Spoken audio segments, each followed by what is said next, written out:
My best wishes to the Leader of the Opposition, and I know the whole House will join me in doing that. And now, with your permission, Madam Deputy Speaker, let me turn to today's budget. Madam Deputy Speaker, employment is up, investment is growing, public services are improving, the public finances are stabilising, and wages are rising. Today's budget delivers a stronger economy for the British people, stronger growth with the UK recovering faster than our major competitors, stronger public finances with our debt under control, stronger employment with fewer people out of work and more people in work. Growth up, jobs up and debt down. Let there be no doubt our plan is working. Madam Deputy Speaker, this budget is about what this government is about. Investment in a more innovative, high-skilled economy, because that is the only sustainable path to individual prosperity. World-class public services, because these are the common goods from which we all benefit. Backing business, because our future cannot be built by government alone, but must come from the imagination and drive of our entrepreneurs. Help for working families with the cost of living, because we will always give people the support they need and the tools to build a better life for themselves. And levelling up, because for too long, far too long, the location of your birth has determined too much of your future, because the awesome power of opportunity shouldn't be available only to a wealthy few, but be the birthright of every child in an independent and prosperous United Kingdom. Madam Deputy Speaker, today's budget does not draw a line under COVID. We have challenging months ahead. And let me encourage everyone eligible to get their booster jabs as soon as possible. But today's budget does begin the work of preparing for a new economy post-COVID. The Prime Minister's economy of higher wages, higher skills and rising productivity, of strong public services, vibrant communities and safer streets, an economy fit for a new age of optimism, where the only limit to our potential is the effort we are prepared to put in and the sacrifices we are prepared to make. That is the stronger economy of the future, and this budget is the foundation. Madam Deputy Speaker, the House will recognise the challenging backdrop of rising inflation. Let me begin by carefully explaining what is happening in our economy and why. Inflation in September was 3.1% and is likely to rise further, with the OBR expecting CPI to average 4% over the next year. The majority of this rise in inflation can be explained by two global forces. First, as economies around the world reopen, demand for goods has increased more quickly than supply chains can meet. Having been shut down for almost a year, it takes time for factories to scale up production, for container ships to move goods to where demand is, for businesses to hire the people they need. And second, global demand for energy has surged at a time when supplies have already been disrupted, putting a strain on prices. In the year to September, the global wholesale price of oil, coal and gas combined has more than doubled. The pressures caused by supply chains and energy prices will take months to ease.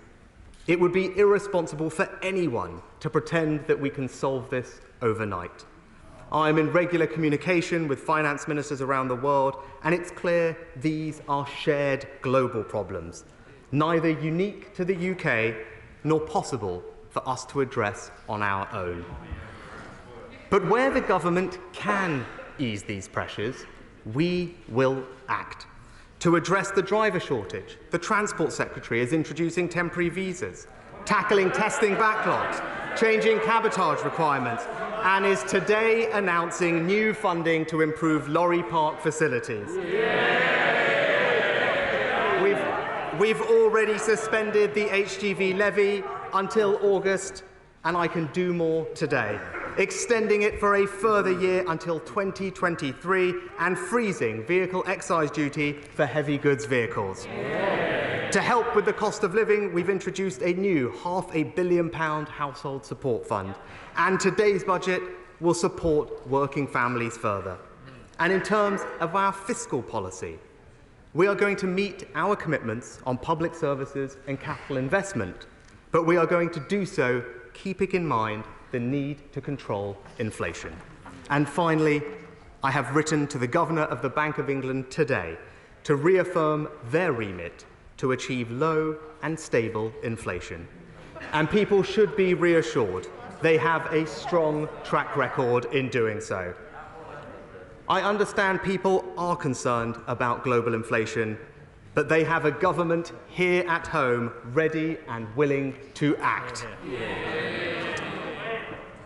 And Madam Deputy Speaker, in a period of global uncertainty, you need to work hard to maintain a strong economy and be responsible with the public finances, and that is what we are doing.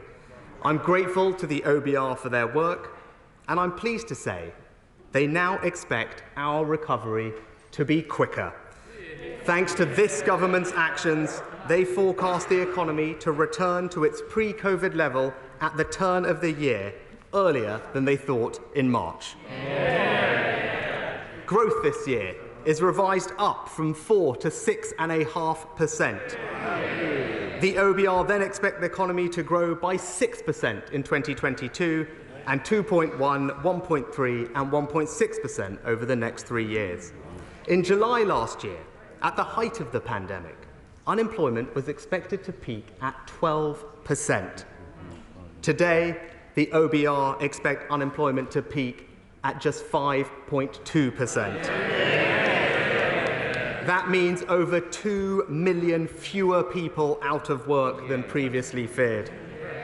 And wages are rising.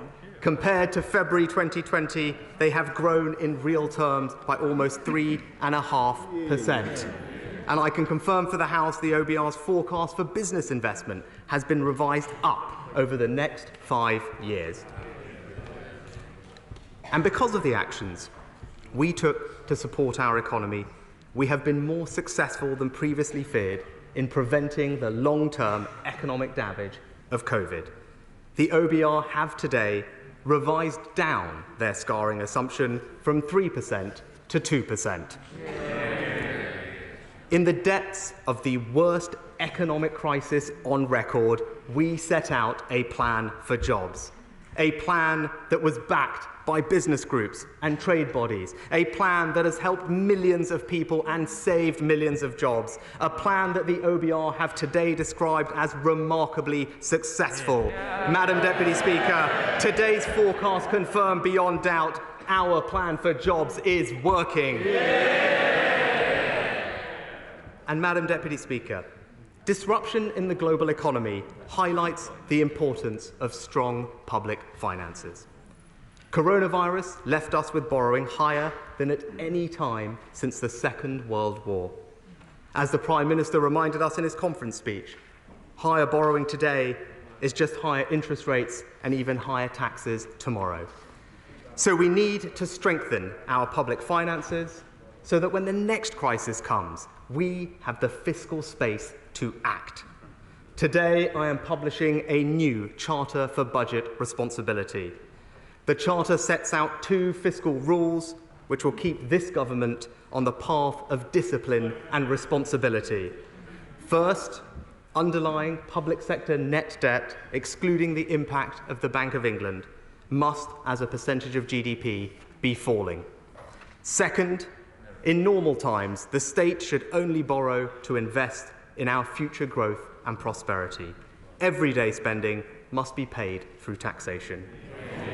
Both rules must be met by the 3rd year of every forecast period, giving us the flexibility to respond to crises while credibly keeping our public finances under control. These rules are supplemented by targets to spend up to 3% of GDP on capital investment and keep welfare spending on a sustainable path. Madam Deputy Speaker, the House will be asked to vote on our Charter, giving members a simple choice: to abandon our fiscal anchor and leave our economy adrift with reckless, unfunded pledges, or to vote for what we on this side of the House know is the right course: sound public finances and a stronger economy for the British people. Madam Deputy Speaker, important as the Charter is, our credibility comes as much from what we do as what we say. So I'm pleased to tell the House that because our plan is delivering a stronger economy, and because we've taken tough but responsible decisions on public finances, the OBR report today that all our fiscal rules have been met. Underlying debt is forecast to be 85.2% of GDP this year, then 85.4% of GDP in 22-23, before peaking at 85.7% in 23-24. It then falls in the final 3 years of the forecast from 85.1 to 83.3%. Borrowing as a percentage of GDP is forecast to fall in every single year, from 7.9% this year to 3.3% next, then 2.4, 1.7, 1.7 and 1.5% in the following years. Borrowing down, debt down, proving once again it is the Conservatives and only the Conservatives who can be trusted with taxpayers' money. Madam Deputy Speaker, I have made 4 fiscal judgments in this budget. First, we will meet our fiscal rules with a margin to protect ourselves against economic risks. That is the responsible decision at a time of increasing global economic uncertainty, when our public finances are twice as sensitive to changes in interest rates as they were before the pandemic, and 6 times as sensitive as they were before the financial crisis. Just a 1 percentage point in inflation and interest rates would cost us around £23 billion. My second judgment today is to continue supporting working families. Third, as well as helping people at home, our improving fiscal situation means we will meet our obligations to the world's poorest. I told the House that when we met our fiscal tests, we would return to spending 0.7% of our national income on overseas aid. Some people said this was a trick or a device. I told this House it was no such thing, and based on the tests I set out, today's forecasts show that we are, in fact, scheduled to return to 0.7 in 24-25 before the end of this Parliament.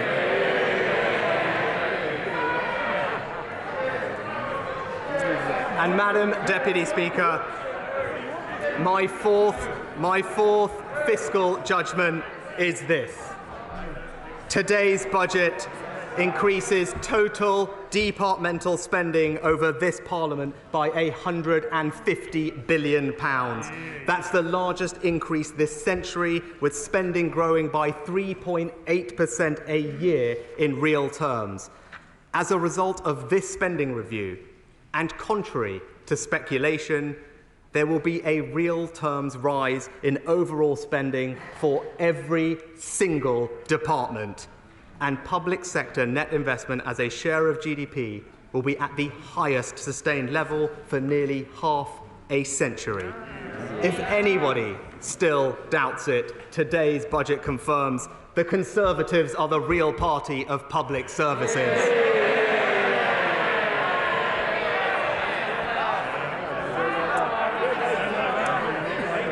Madam Deputy Speaker, our stronger economy lays the foundation for everything we want to achieve in today's budget: world-class public services and more investment in our future growth.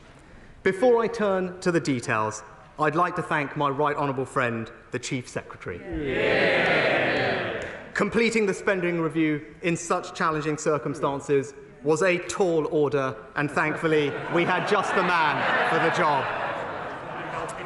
Madam Deputy Speaker, at the start of this Parliament, resource spending on healthcare was £133 billion. Today's spending review confirms that by the end of this Parliament, it will increase by £44 billion to over £177 billion. And the extra revenue we're forecast to raise from the health and social care levy is going direct to the NHS and social care as promised. The health capital budget will be the largest since 2010. Record investment in health R&D, including better newborn screening, as campaigned for by the member for the cities of London and Westminster. 40 new hospitals, 70 hospital upgrades, more operating theatres to tackle the backlog, and 100 community diagnostic centres.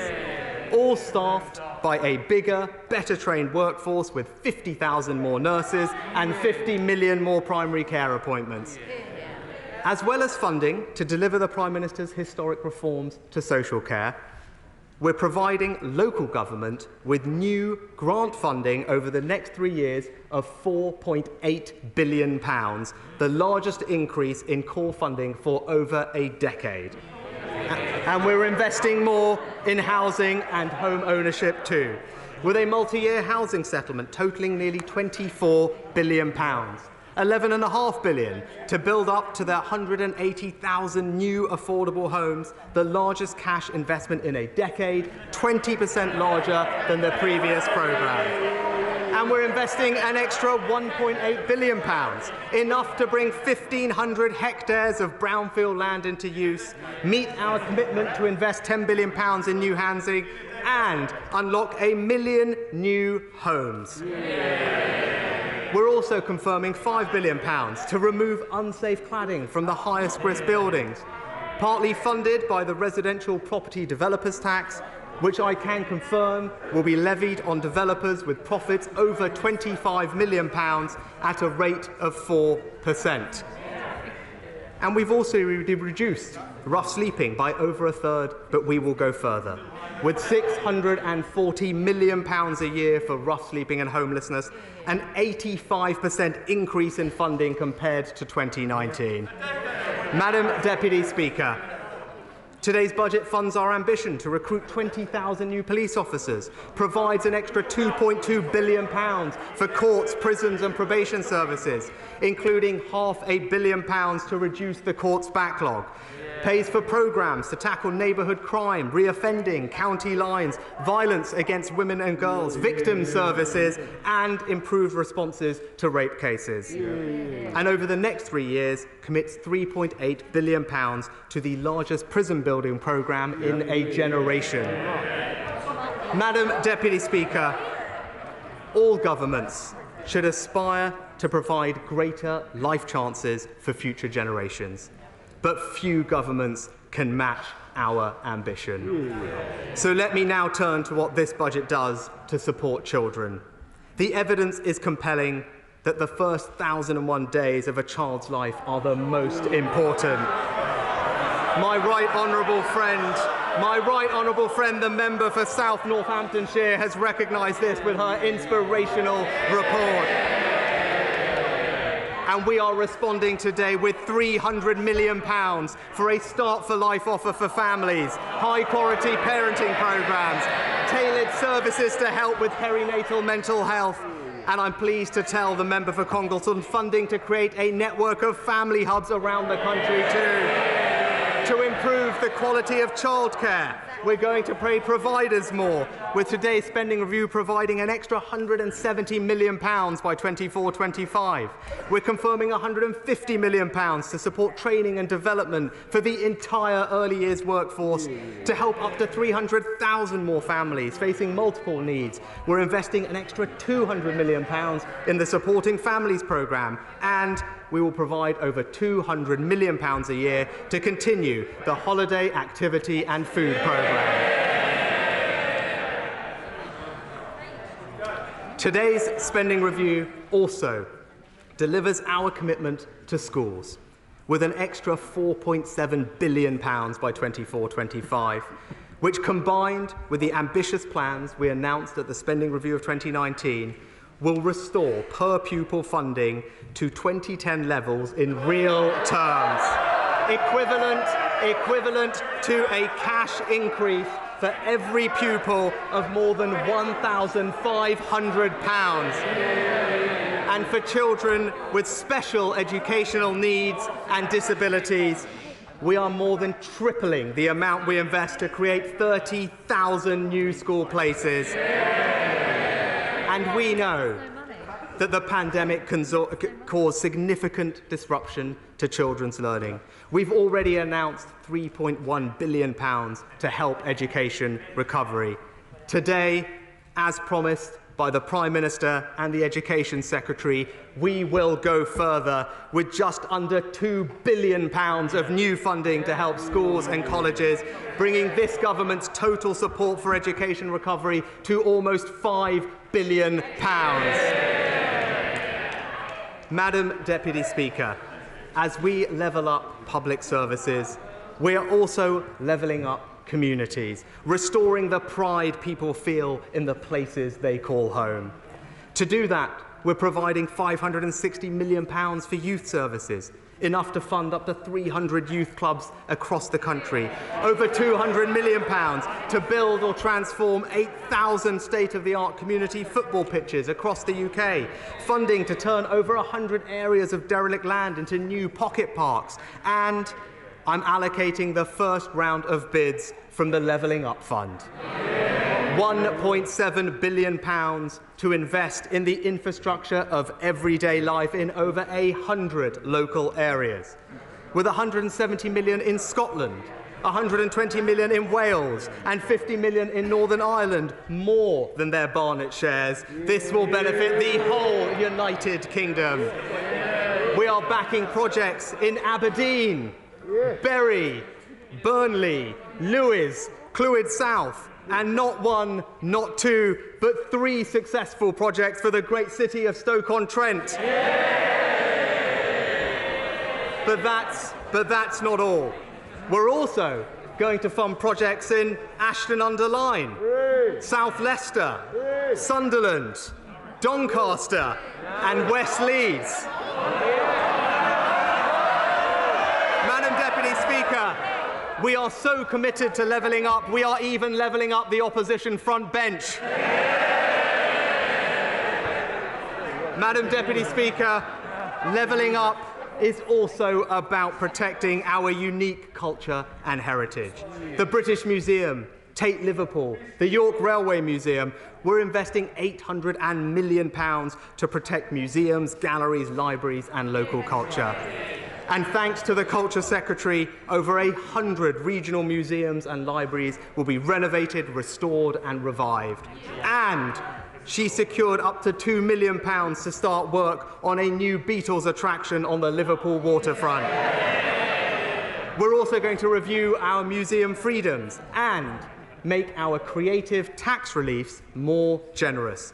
On current plans, the tax relief for museums and galleries is due to end in March next year, just as exhibitions are starting to tour again. So I've decided to extend it for 2 years to March 2024.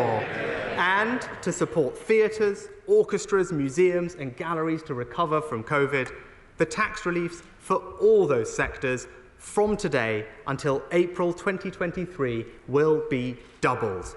And they won't return to the normal rate until April 2024. That's a tax relief for culture worth almost £250 million. And Madam Deputy Speaker, this is a budget for the whole United Kingdom. Through the Barnet formula, today's decisions increase Scottish Government funding in each year by an average of £4.6 billion. Welsh Government funding by £2.5 billion and £1.6 billion for the Northern Ireland Executive. This delivers in real terms the largest block grants for the devolved administration since the devolution settlements of 1998. The whole of the United Kingdom will benefit from the UK Shared Prosperity Fund, and over time we will ramp up funding so that total domestic UK-wide funding will match EU receipts, averaging around £1.5 billion a year. And we will fund projects across the UK, including funding for the Extreme E race in Scotland, the 22 Hebrides X-Prix, accelerating funding for the Cardiff City Region deal in Wales, and funding in Northern Ireland for community cohesion. And whilst today demonstrates the indisputable fiscal benefit of being part of the United Kingdom, this is and always will be secondary to the simple truth that we are bound together by more than transactional benefit. It is our collective history, our culture, and our security. We are and always will be one family, one United Kingdom.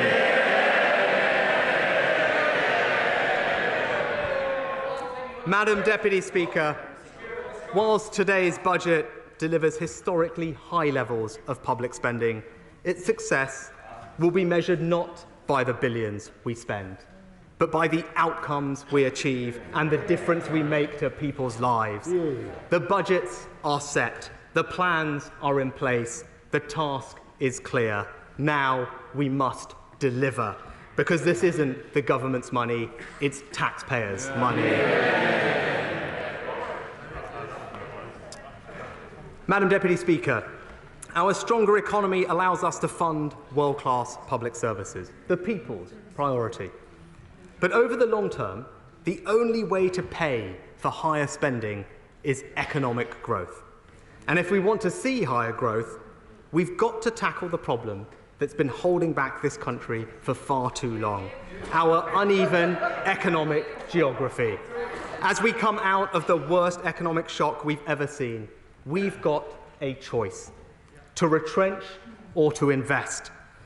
This government chooses to invest. To invest in our economic infrastructure, to invest in innovation, to invest in skills, to invest in a plan for growth that builds a stronger economy for the future. That's what this budget is about, and that's what this government is about.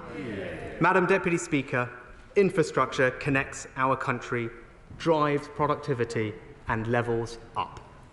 That's why our national infrastructure strategy invests in economic infrastructure like roads, railways, broadband and mobile, over £130 billion.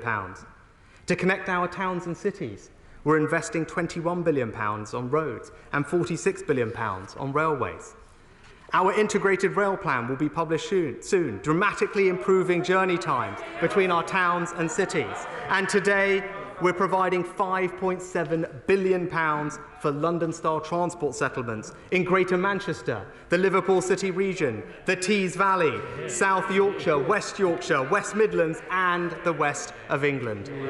And we're helping local transport everywhere, with £2.6 billion for a long-term pipeline of over 50 local roads upgrades, over £5 billion for local roads maintenance, enough to fill 1 million more potholes a year, and funding for buses, cycling and walking, totalling more than £5 billion.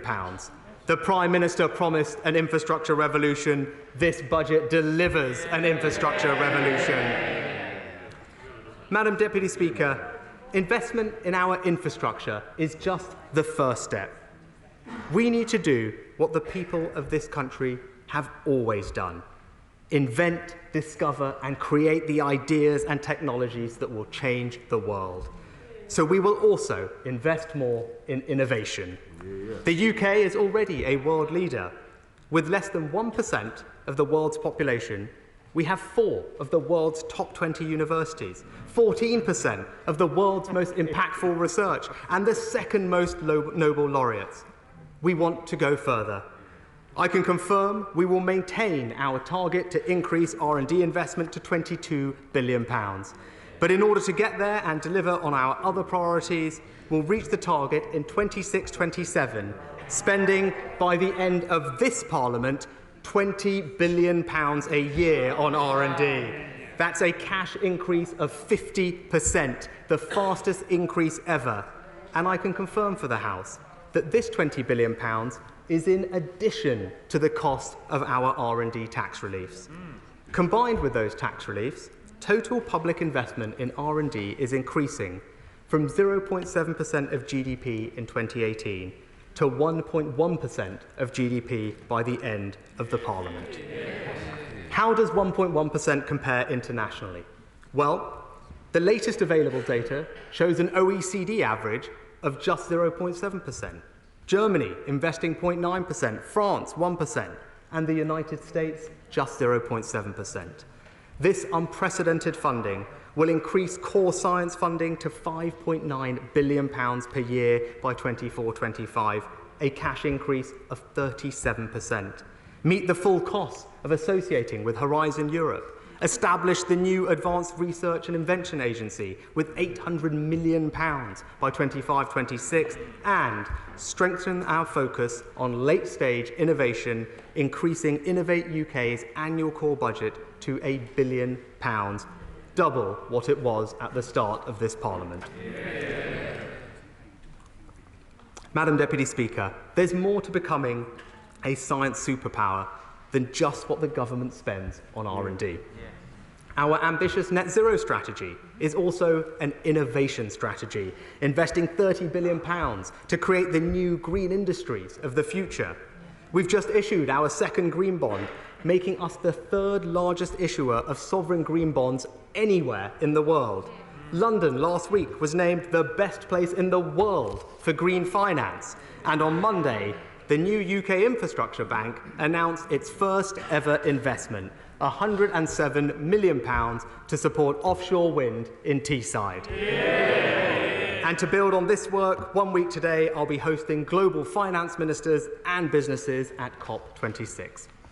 And Madam Deputy Speaker, innovation comes from the imagination, drive, and risk-taking of business. That's why we've launched Help to Grow for turbocharged SME productivity, started a new co-investment venture capital fund, Future Fund Breakthrough. It's why I'm announcing today we will consult on further changes to the regulatory charge cap for pension schemes, unlocking institutional investment whilst protecting savers.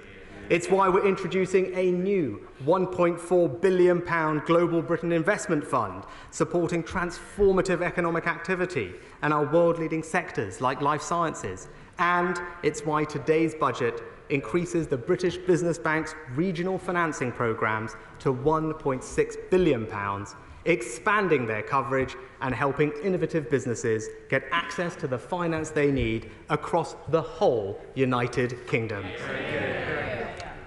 Madam Deputy Speaker, a third of our Science Nobel laureates have been immigrants. Half of our fastest growing companies have a foreign-born founder.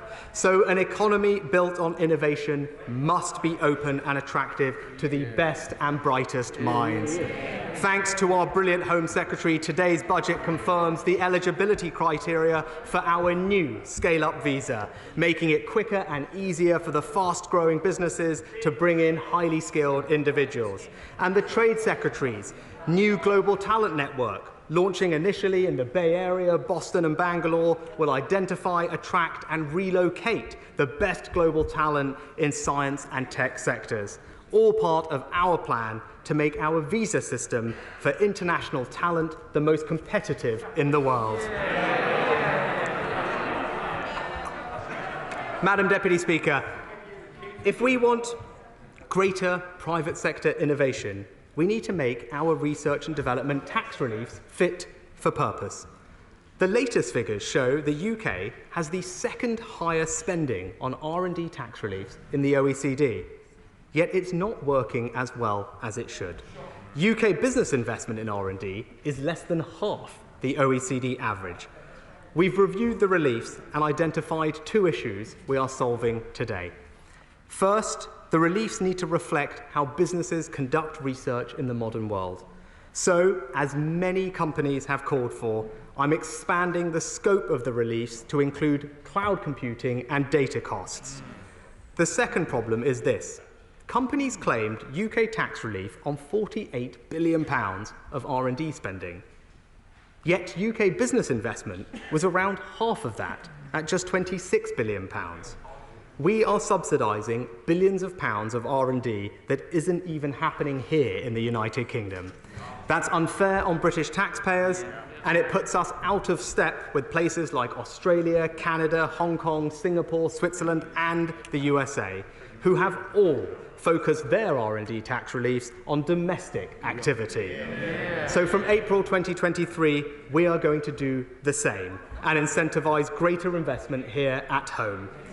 So, Madam Deputy Speaker, £22 billion investment in R&D, the Net Zero Strategy, the Future Fund, Help to Grow, more regional finance, unlocking institutional capital, a more competitive visa system, and a modernised R&D tax credits regime.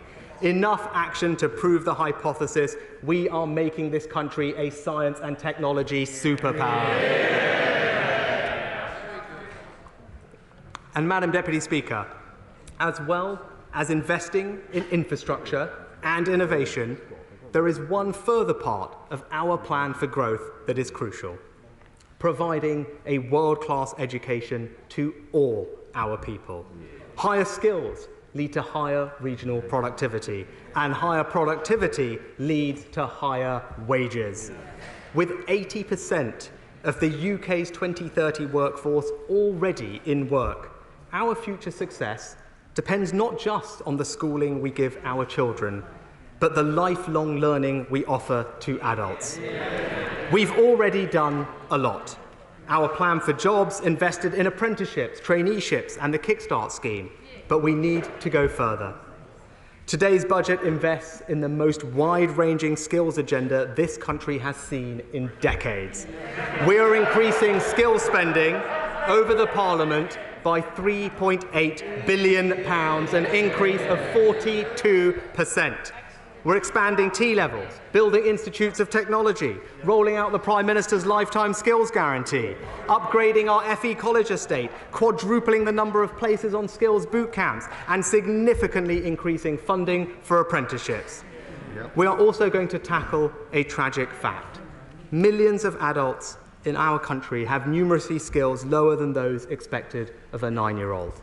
According to the leading charity, National Numeracy, this costs individuals with poor numeracy up to £1,600 a year in lost earnings.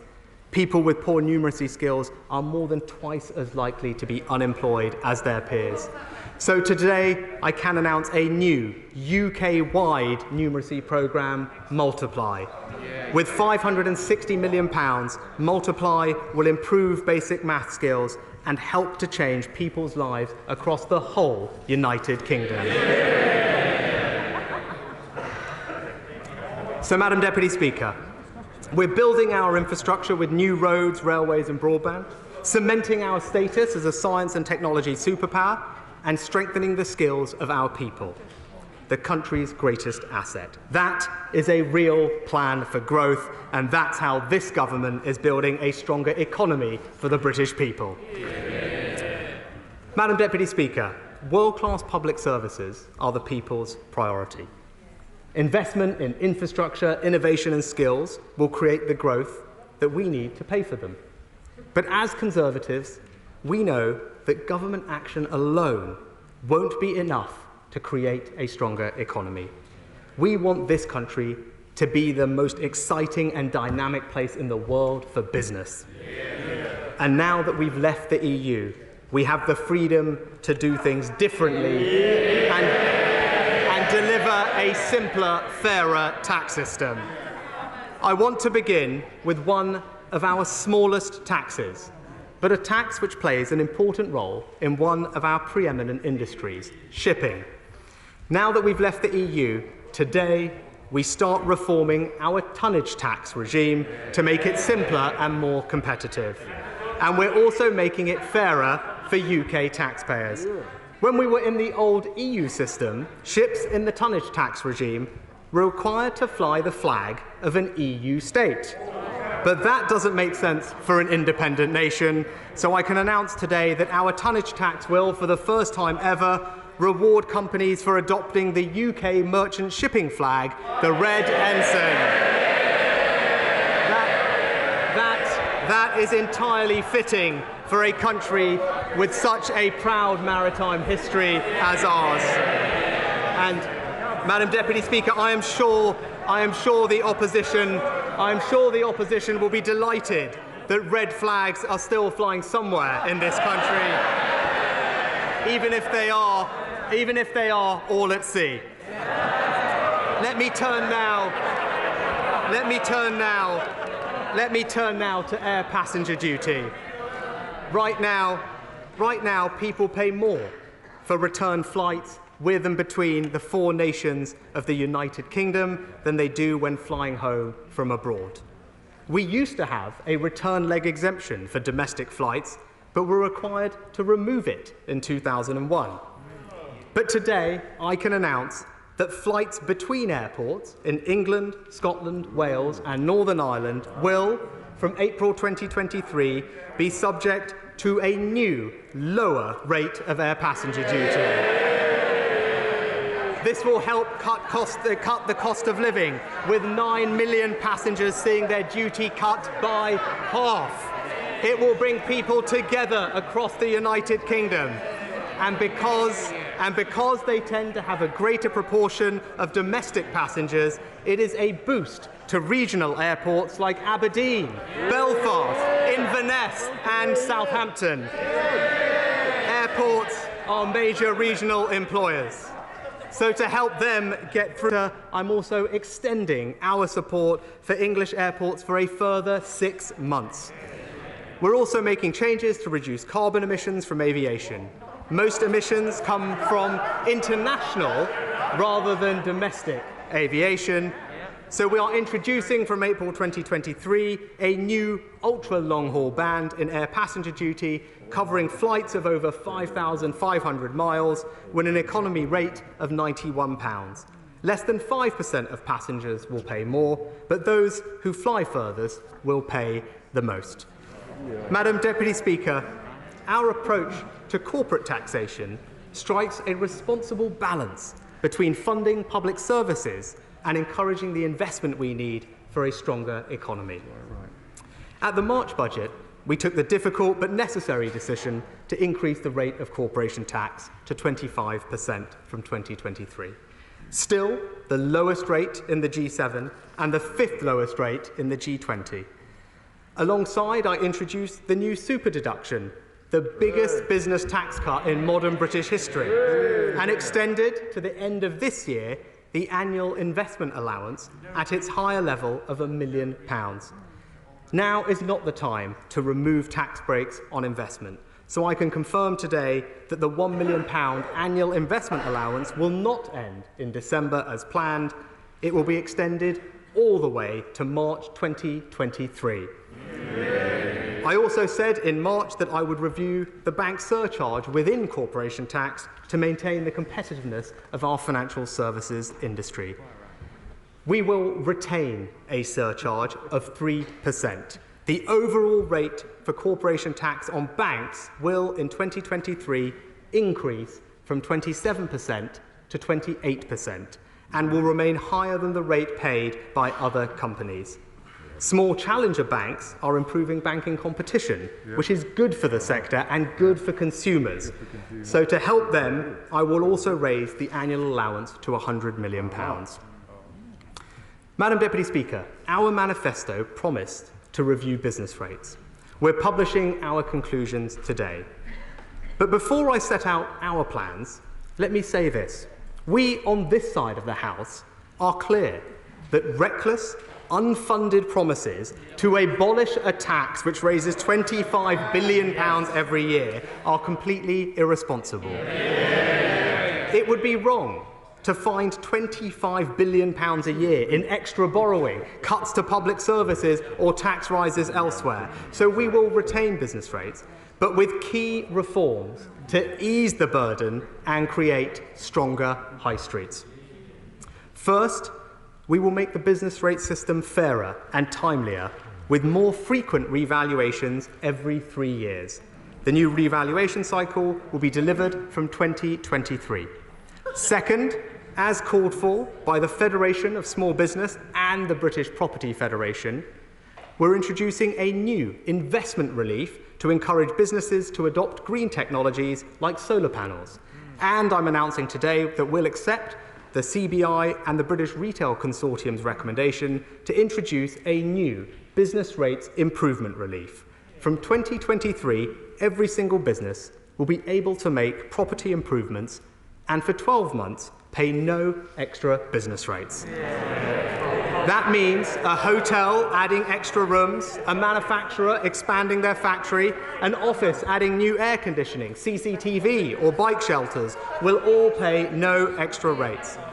Together with the new green investment relief, we're introducing investment incentives totaling £750 million. This will make a difference, but without action, millions of businesses would see their tax bills going up next year because of inflation. I want to help those businesses right now. So our third step is that next year's planned increase in the multiplier will be cancelled. That's a tax cut for businesses worth over the next 5 years, £4.6 billion. And I have one final measure to help those businesses hardest hit by the pandemic. I'm announcing today, for 1 year, a new 50% business rates discount for businesses in the retail, hospitality and leisure sectors. Pubs, music venues, cinemas, restaurants, hotels, theatres and gyms. Any eligible business can claim a discount on their bills of 50% up to a maximum of £110,000. That is a business tax cut worth almost £1.7 billion. Together with small business rate relief, this means that over 90% of all retail, hospitality and leisure businesses will see a discount of at least 50%. Apart from the COVID reliefs, this is the biggest single-year tax cut to business rates in over 30 years. Madam Deputy Speaker, taken together, today's budget cuts business rates by £7 billion. Madam Deputy Speaker, we are unleashing the dynamism and creativity of British businesses with a simpler, fairer and more competitive tax system. The biggest business tax cut in modern British history, the biggest single-year tax cut to business rates for 30 years, £1 million investment allowance, tonnage tax reformed, air passenger duty cut. That is the way to back business and build a stronger economy. Madam Deputy Speaker, let me turn now to alcohol duties. First introduced in 1643 to help pay for the Civil War, our alcohol duty system is outdated, complex and full of historical anomalies. The Institute of Fiscal Studies have called it, in their words, a mess. The Institute of Economic Affairs said it defies common sense. And the World Health Organization have warned that countries like the UK, which follow the EU rules, are, and I quote, unable to implement tax systems that are optimal from the perspective of public health. So, Madam Deputy Speaker, today we are taking advantage of leaving the EU to announce the most radical simplification of alcohol duties for over 140 years. We are taking 5 steps today to create a system that is simpler, fairer and healthier. First, to radically simplify the system, we are slashing the number of main duty rates from 15 to just 6. Our new system will be designed around a common sense principle. The stronger the drink, the higher the rate. This means that some drinks, like stronger red wines, fortified wines, or high-strength white ciders, will see a small increase in their rates because they are currently undertaxed given their strength. That's the right thing to do, and it will help end the era of cheap, high-strength drinks which can harm public health and enable problem drinking. And because this is a more rational system, the converse is also true. Many lower alcohol drinks are currently overtaxed and have been for many decades. Rosé, fruit ciders, liqueurs, lower strength beers and wines, today's changes mean that they will pay less. The second step I'm taking today will encourage small, innovative craft producers.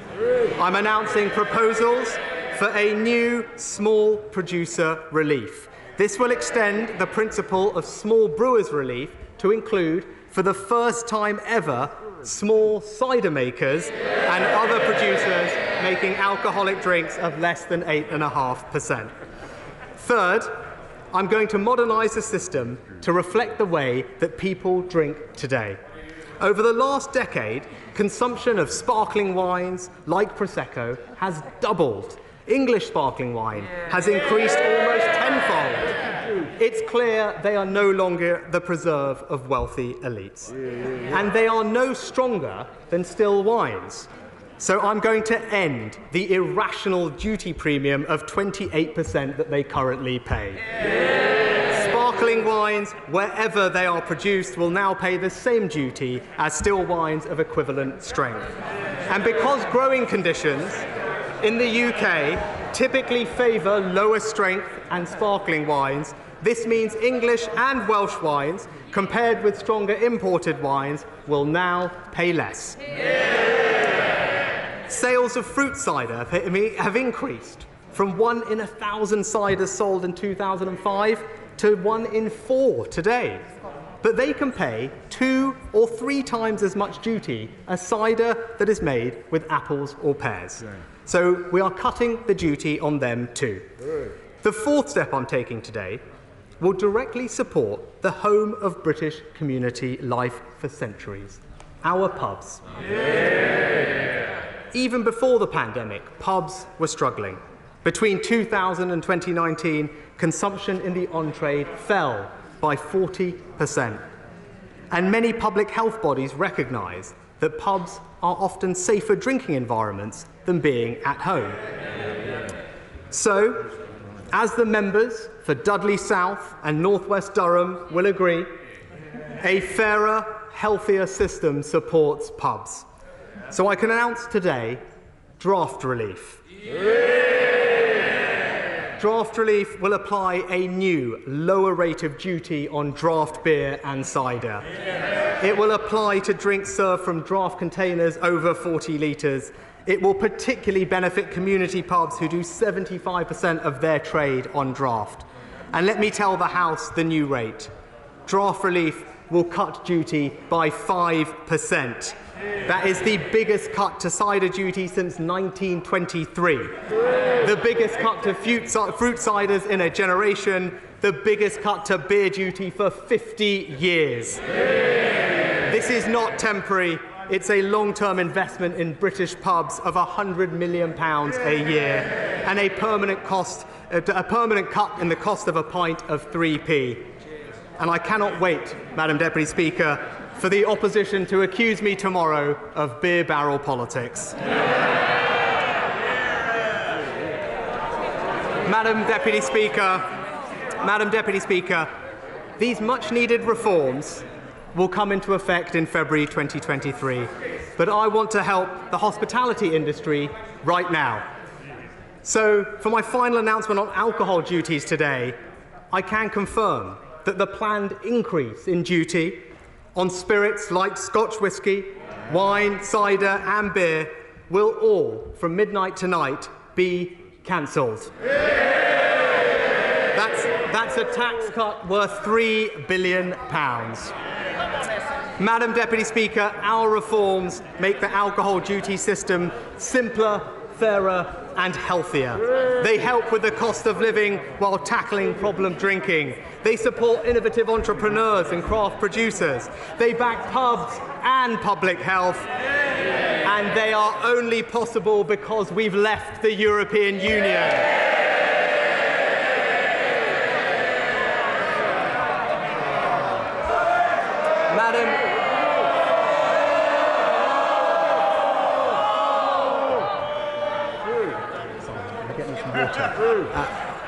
Madam Deputy Speaker, world-class public services, investment in infrastructure, innovation and skills, simpler, fairer taxes to support businesses and consumers, all built on the foundation of a stronger economy and responsible public finances. That is our vision for the future, and that is what this budget delivers.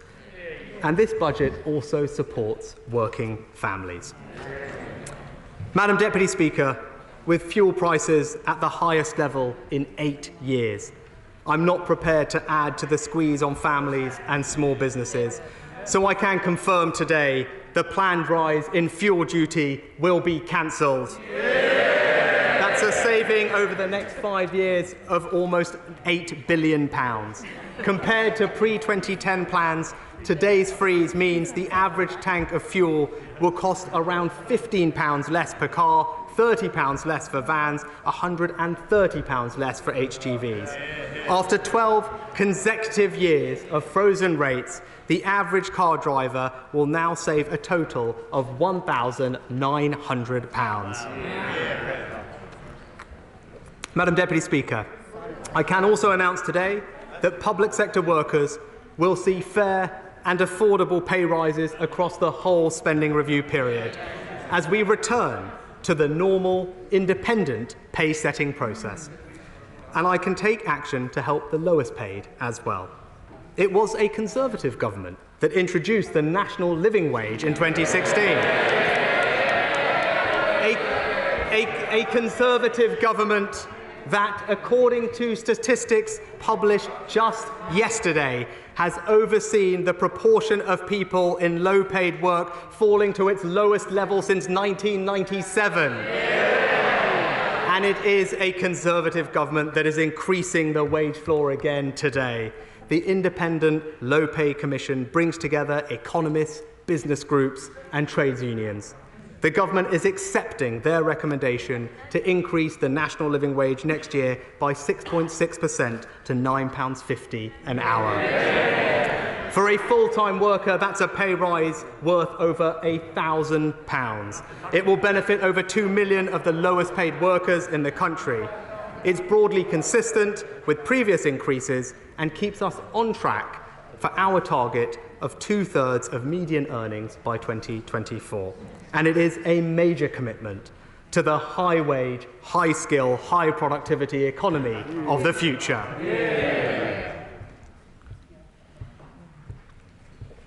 Madam Deputy Speaker, as we build this stronger economy, we're doing so at the end of an extraordinary 18 months. COVID wasn't just a public health challenge. It wasn't just an economic challenge. It was a moral challenge too. We had to show that we could pull together as a country, and we did. We had to put aside questions of ideology and orthodoxy to do whatever it took to care for our people and each other, and we did. There's a different kind of moral dimension to the economic challenge we face now. Last year, the state grew to be over half the size of the total economy. Taxes are rising to their highest level as a percentage of GDP since the 1950s. I don't like it, but I cannot apologise for it. It is the result of the unprecedented crisis we faced and the extraordinary action we took in response.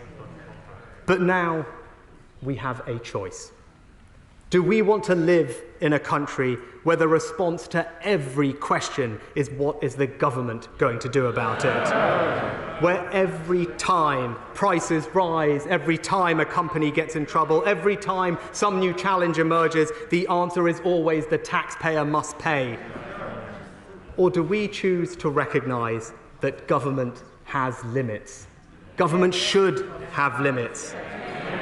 If this seems a controversial statement to make, then I'm all the more glad for saying it, because that means it needed saying, and it is what we believe. There is a reason we talk about the importance of family, community, and personal responsibility, not because these are an alternative to the market or the state. It's because they are more important than the market or the state. The moments that make life worth living aren't created by government, aren't announced by government, aren't granted by government. They come from us as people, our choices, our sacrifices, our efforts. And we believe people should keep more of the rewards of those efforts. Yes, we've taken some corrective action to fund the NHS and get our debt under control. But as we look towards the future, I want to say this simple thing to the House and the British people. My goal is to reduce taxes. By the end of this Parliament, I want taxes to be going down, not up. I want this to be a society that rewards energy, ingenuity and inventiveness. A society that rewards work. That is what we believe on this side of the House. That is my mission over the remainder of this Parliament. And the final announcement in today's budget takes a first step. Madam Deputy Speaker, for many of the lowest paid in society, there is a hidden tax on work. The universal credit taper withdraws support as people work more hours.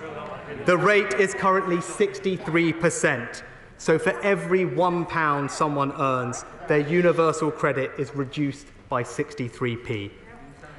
Let us be in no doubt, this is a tax on work, and a high rate of tax at that. Organisations as varied as the Trades Union Congress, the Joseph Rowntree Foundation, the Resolution Foundation, the Centre for Policy Studies and the Centre for Social Justice have all said it is too high.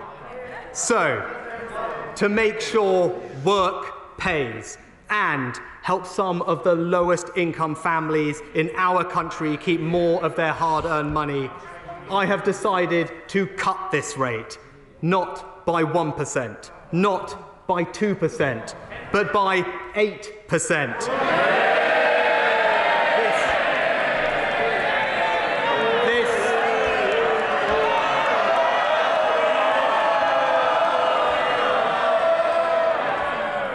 This is a tax on working people, and we are cutting it from 63 to 55%. The rate originally envisaged by my right honourable friend, the member for Chingford. And because I'm also increasing the work allowances by £500, this is a tax cut next year worth over £2 billion. Nearly 2 million families will keep, on average, an extra £1,000 a year. Changes like this normally take effect at the start of the new tax year in April. But we want to help people right now.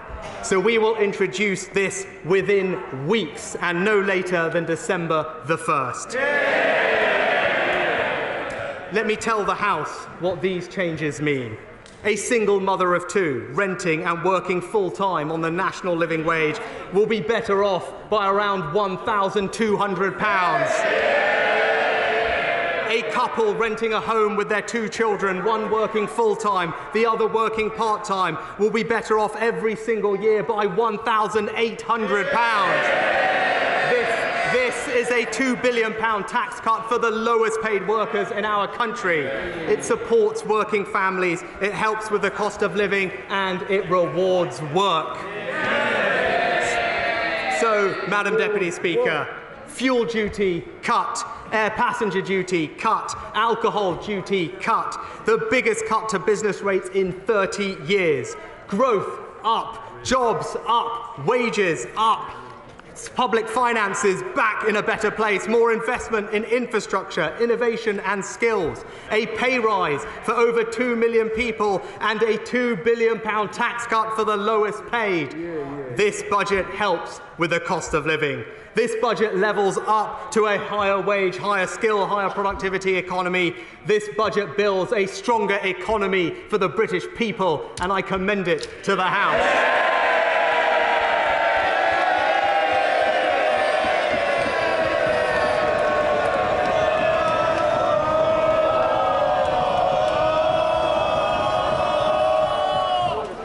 Thank you. Under Standing Order number 51, the first motion entitled Provisional Collection of Taxes must be decided without debate. Will the Chancellor of the Exchequer please move? They're all getting in the way. Will the Chancellor of the Exchequer please move it formally? The question is that, pursuant to Section 5 of the Provisional Collection of Taxes Act 1968, provisional statutory effect shall be given to the following motions. Returns for disposals of UK land, etc., motion number 19. Diverted profits tax closure notices, etc., motion number 24. Rates of tobacco products duty, motion number 39. And vehicle excise duty exemption for cabotage operations, motion number 41. As mayors of that opinion, say aye. Aye. Of the contrary, no. I think the ayes have it. The ayes have it. So we now come to the motion entitled Income Tax Charge. It is on this motion that the debate will take place today and on succeeding days. The questions on this motion and on the remaining motions will be put at the end of the budget debate on Tuesday, 2nd of November. I call the Chancellor of the Exchequer to move the motion formally.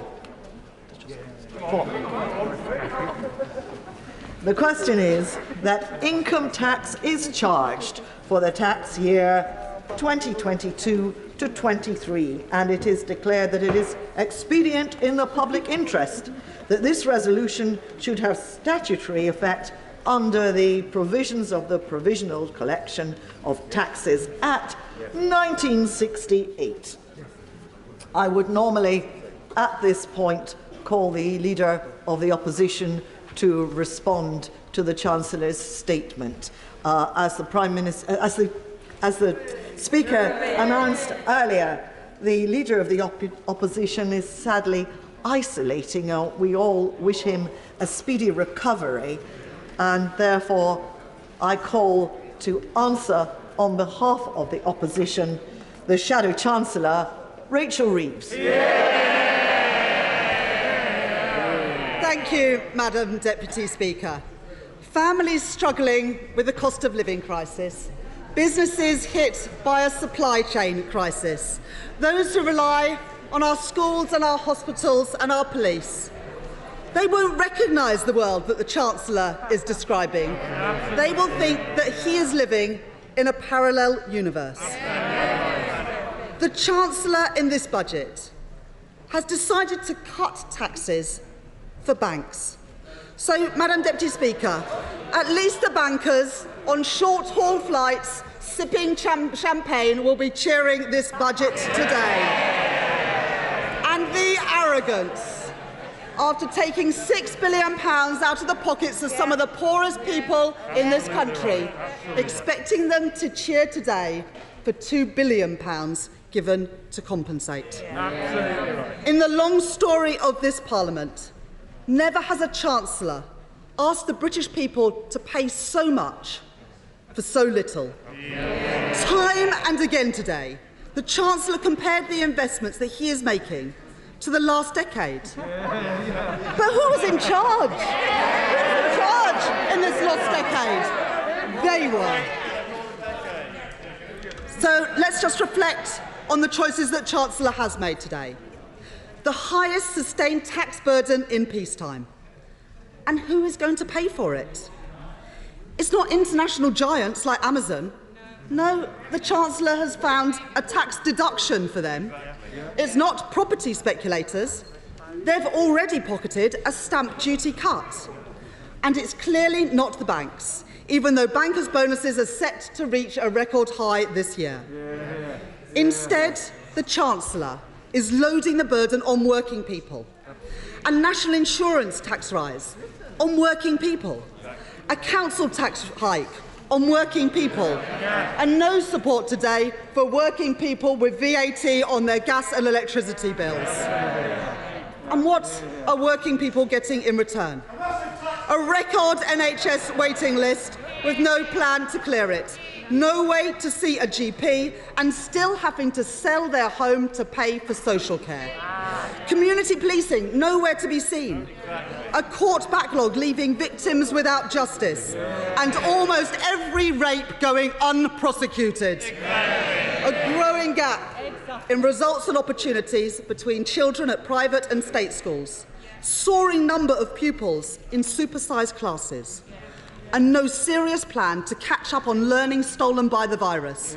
£2 billion announced today, a pale imitation of the £15 billion catch-up fund that the Prime Minister's own education czar said was needed. No wonder, Madam Deputy Speaker, that he resigned. Now, the Chancellor talks about world-class public services. Tell that to a pensioner waiting for a hip operation. Tell that to a young woman waiting to go to court to get justice. Tell that to a mum and dad waiting for their child to get the mental health support that they need. And the Chancellor says today that he's realised what a difference early years spending makes. I would just say to the Chancellor, has he ever heard of the Sure Start programme that this Tory government has cut? You voted for it. And why are we in this position? Why are British businesses being stifled by debt while Amazon gets tax deductions? Why are working people being asked to pay more tax and put up with worse services? Why is billions of pounds in taxpayers' money being funnelled to friends and donors of the Conservative Party, while millions of families are having £20 a week taken off of them? Madam Deputy Speaker, why can't Britain do better than this? Now, the government will always blame others. It's businesses' fault. It's the EU's fault. It's the public's fault. They're global problems. The same old excuses. But the blunt reality is this. Working people are being asked to pay more for less for three simple reasons: economic mismanagement, an unfair tax system, and wasteful spending. Each of these problems is down to 11 years of Conservative failure. And they shake their heads, but the cuts to our public services have cut them to the bone. And while the Chancellor and Prime Minister like to pretend that they are different, this budget today will only make things worse. The solution starts with growth. The government is caught in a bind of its own making, because low growth inexorably leads to less money for our public services, unless taxes rise. And under the Conservatives, Britain has become a low-growth economy. Let's look at the last decade. The Tories have grown the economy at just 1.8% a year. If we had grown at the same rate of other advanced economies, we could have had an additional £30 billion to invest in public services without raising the taxes that the Tories are raising on working people today. And let's compare growth under the last 11 years of Conservative government to the last Labour government. Even taking into account the global financial crisis, Labour grew the economy much faster, by 2.3% a year.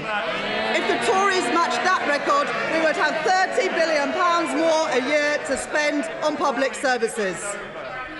It could not be clearer. The Conservatives are now the party of high taxation because the Conservatives are the party of low growth. And the Office for Budget Responsibility confirmed this today, that we will be back to anemic growth. They might not like this, but the Office of Budget Responsibility said that by the end of this Parliament, the UK economy will be growing by just 1.3%, which is hardly the plan for growth that the Chancellor boasted about today, hardly a ringing endorsement of his announcements. Under the Tory decade, we have had low growth, and there's not much growth to look forward to. Now, the economy has been weakened by the pandemic, but also by the government's mishandling of it. Responding to the virus has been a huge challenge. Governments around the world have taken on more debt. But our situation is worse than in other countries. Worse because our economy was already fragile going into the crisis. Too much inequality, too much insecure work, too little resilience in our public services. And worse, because the Prime Minister dithered and delayed, against scientific advice, egged on by the Chancellor, we ended up facing harsher and longer restrictions than other countries. So as well as having the highest death toll, so as well as having the highest death toll in Europe, Britain suffered the... Order. We've got to be able to hear the Honourable Lady. Done. Rachel Reeves. So as well as having the highest death toll in Europe, Britain has suffered the worst economic hit of any major economy. Now, the Chancellor now boasts that we are growing faster than others.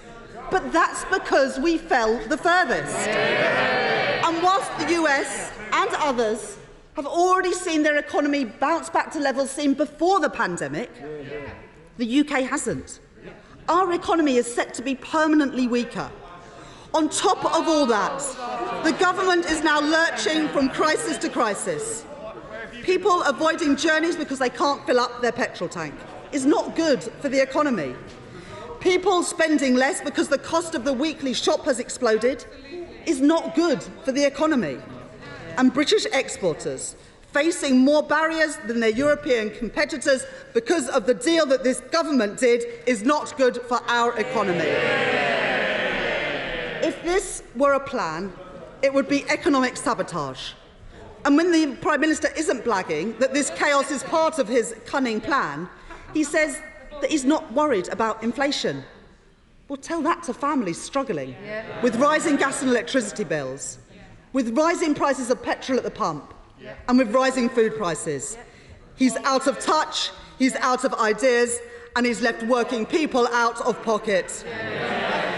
Madam Deputy Speaker, Conservative mismanagement has made the fiscal situation tight. And when times are tight, it's even more important to ensure that taxes are fair, that taxpayers get value for money, but this government fails on both fronts.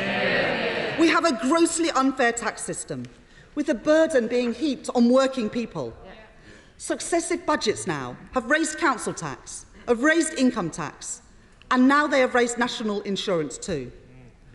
But taxes on those with the broadest shoulders, those who earn their income from stocks and shares and dividends and property portfolios, they've been left barely untouched. Businesses based on the high streets are the lifeblood of our communities and often the first venture for entrepreneurs. But despite what the Chancellor has said today, businesses will still be held back by punitive and unfair business rates. The government has failed to tax the online giants and watered down global efforts to create a level playing field. And just when we needed every penny of public money to make a difference, we have a government that is a byword for waste, cronyism and vanity projects. We've had £37 billion for a test and trace system that the spending watchdog says treats taxpayers like an ATM cash machine. A yacht for ministers, a fancy paint job for the Prime Minister's plane, and a TV studio for Conservative Party broadcasts, which seems to have morphed into the world's most expensive home cinema. £3.5 billion of government contracts awarded to friends and donors of the Conservative Party. A £190 million loan to a company employing the Prime Minister's former Chief of Staff. £30 million to the former Health Secretary's pub landlord. And every single one of those cheques signed by the Chancellor. And now he comes to ordinary working people and asks them to pay more. More than they have been ever asked to pay before. And at the same time, to put up with worse public services, all because of his economic mismanagement, his unfair tax system, and his wasteful spending. Now, of course, there are some welcome measures in this budget today, as there are in any budget. Labour welcomes the increase in the national minimum wage, though the government needs to go further and faster.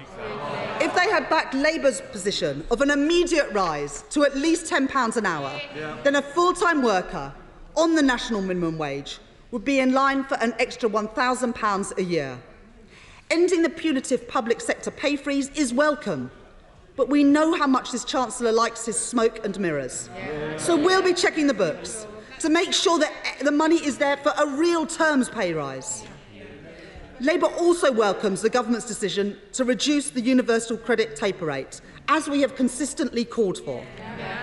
But the system has got so out of whack that even after this reduction, working people on universal credit still face a higher marginal tax rate than the Prime Minister. And those unable to work through no fault of their own still face losing over £1,000 a year.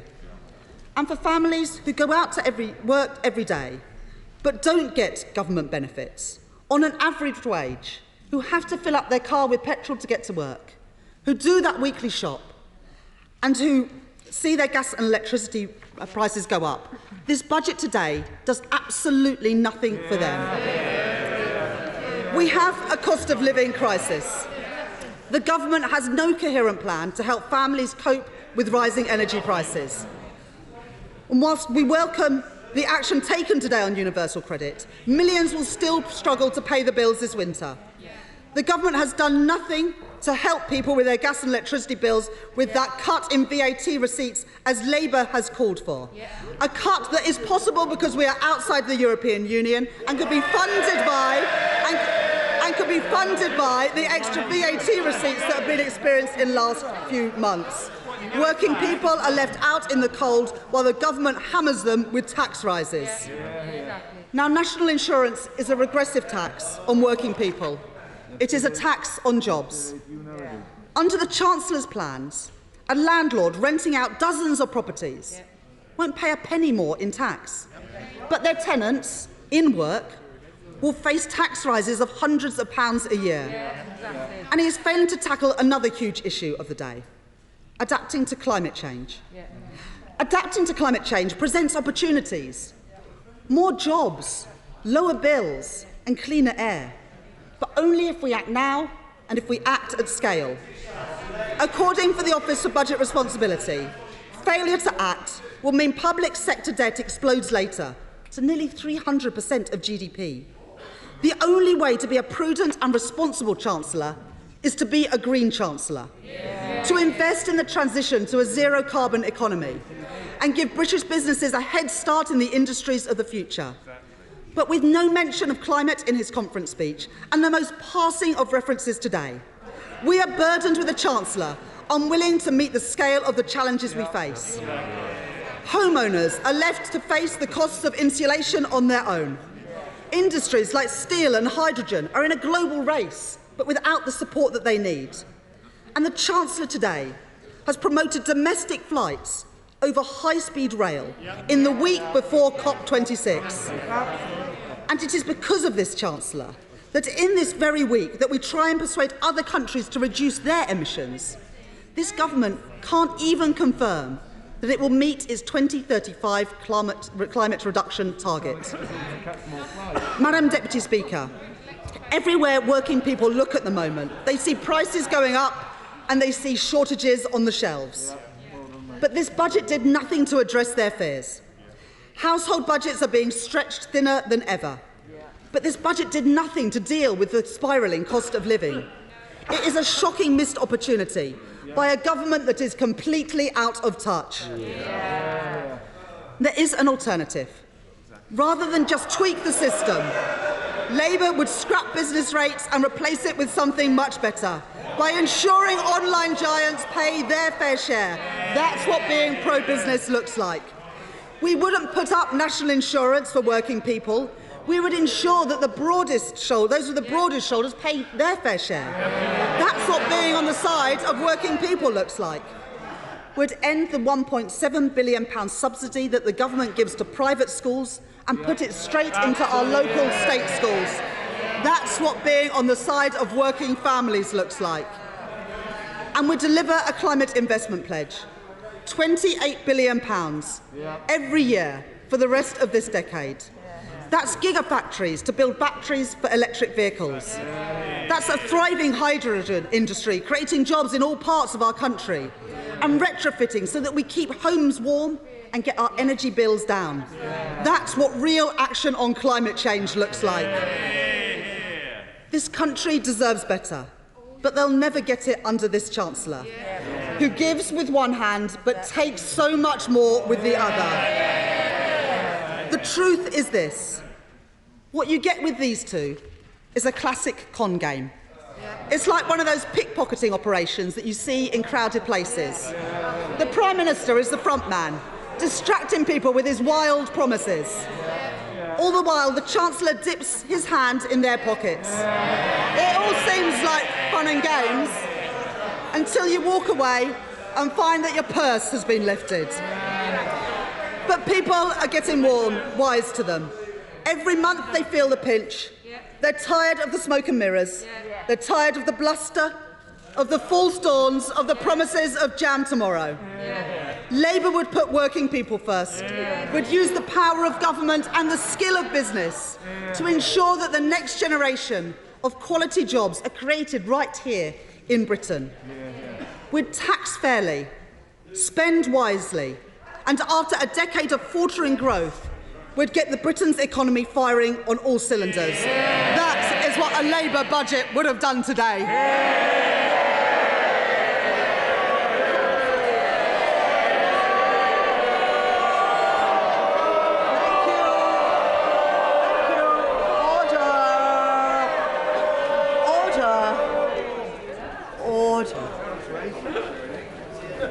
I now call the Chairman of the Treasury Select Committee, Mel Stride. Thank you, Madam Deputy Speaker. And may I rise to broadly welcome this budget. It is the first budget that my right honourable friend has delivered in what we might call the second phase of this crisis, the first having been from the sharp contraction in the size of the economy through to the recovery, during which period my right honourable friend, I think it's fair today, did some... One moment, the honourable gentleman, just one moment. It's too noisy down here now. It's not fair. The honourable gentleman has to be heard too. Mel Stride. Thank you.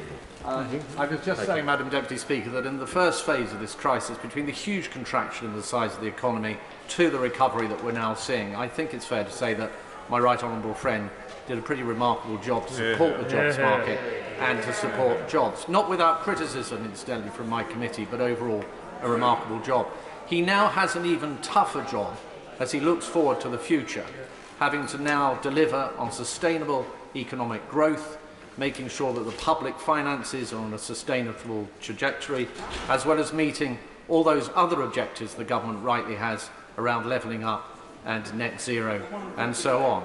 I'll give him way briefly to my honourable friend. I thank my honourable friend for giving way, and he mentioned levelling up. And would he not agree that this is a real workers' budget, and actually the funds for skills and schools will transform the prospects of our young people and our adults and let them climb the ladder of opportunity to get skill, security, prosperity and jobs for the future? I think my honourable friend is absolutely right about skills, and he, of course, through his committee has done so much to promote that agenda, and I will come on to that momentarily. But the background, Madam Deputy Speaker, is extremely tough. Whilst the Chancellor is absolutely right to point out that the deficit is falling, it is nonetheless very highly elevated compared to historic measures. The debt, in financial terms at least, is at a record level of £2.2 billion, and we have the headwinds to the economy of supply chain bottlenecks and the mismatch between demand and supply that we are seeing in parts of the labour force. However, there are reasons to be cheerful, Madam Deputy Speaker. They have been outlined by my right honourable friend, and they are the OBR's revised forecast showing that growth is much stronger this year. I think the Chancellor suggested 6.5 compared to the March forecast of just 4%, and the scarring downgrade from 3% to 2%, which by my calculation is probably worth about 10 billion or thereabouts per year, is a very significant achievement, and all of that has been achieved through the hard work of the last 18 months to 2 years, and I don't think we should take that away from my right honourable friend. It has left him with some breathing space, and he recognises that there are many challenges facing the economy and uncertainties going forward, and I think a big test as we unpack this budget will be what has he done with that additional headroom. And not surprisingly, he has spent quite a lot of it. It appears to me that with his fiscal rules of keeping day-to-day expenditure without borrowing and debt coming down as a percentage of GDP, that I think he has a headroom of about 25 billion in 2024-25 on the net debt target, which is about 0.9% of GDP, with the OBR, I think, in its economic and fiscal outlook, suggesting he has a 55 to 60% chance of hitting that particular metric. What the committee will want to look at very closely is how prudent an approach has my right honourable friend taken to this budget, and I can see my honourable friend itching to intervene, so I will give way to him. Very briefly, and I am listening intently, but I do believe that the government has done extraordinarily well in raising the national living wage as part of that headroom. It is a major step towards a high-wage, high-tech economy, and also bolsters our one nation agenda, which is to be applauded. I think my honourable friend is absolutely right. I will come to the matter of wages and wage growth momentarily, but just dwelling on this issue of the challenges facing the economy going forward, another thing that the OBR points out is the increased sensitivity, and the Chancellor in fact made this point, to interest rate rises and the damage that it can do to the public finances. And I think my right honourable friend gave the example of a 1% rise leading to £23 billion increase in certain debt servicing costs. Now, to put that into perspective, Madam Deputy Speaker, that would wipe out the entire value of the corporation tax increases and the threshold freezes for income tax that my right honourable friend announced at the last budget. That would be gone in one enormous gulp. So we do have to be very careful about this vulnerability we have. Though we have low interest rates and interest rates might move up in baby steps, it is applied to a very, very large level of debt indeed.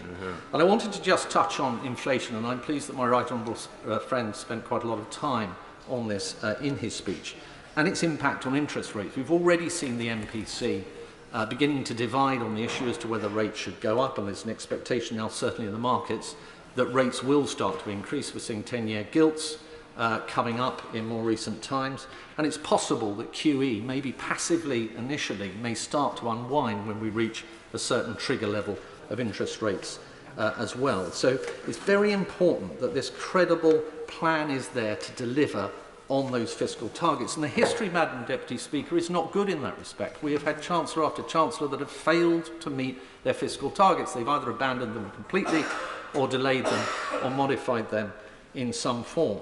And whilst it may be the case, depending on what happens to demand in the economy relative to supply going forward, that there may be a case for fiscal stimulus even further down the line, and one thinks of the removal of the UC uplist, the energy price increases, the labour market demand-supply mismatches, and the rising taxes, etc., often taking demand out of the economy. Nonetheless, that set to one side, the default position of the Chancellor must be to stick to those targets and to resist the huge cacophony of demands that there will be going forward for more and more expenditure, particularly that day-to-day expenditure that he is rightly targeting in his fiscal rules. Now, some of these demands may end up being necessary.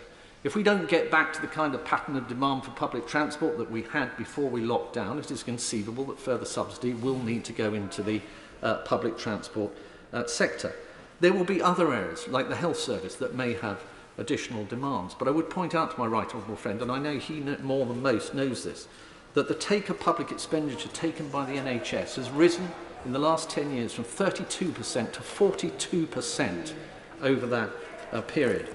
So he must get very good at saying no to ministers when it's necessary to do so, and to tell them to go back to their departments and work harder at getting more out of given.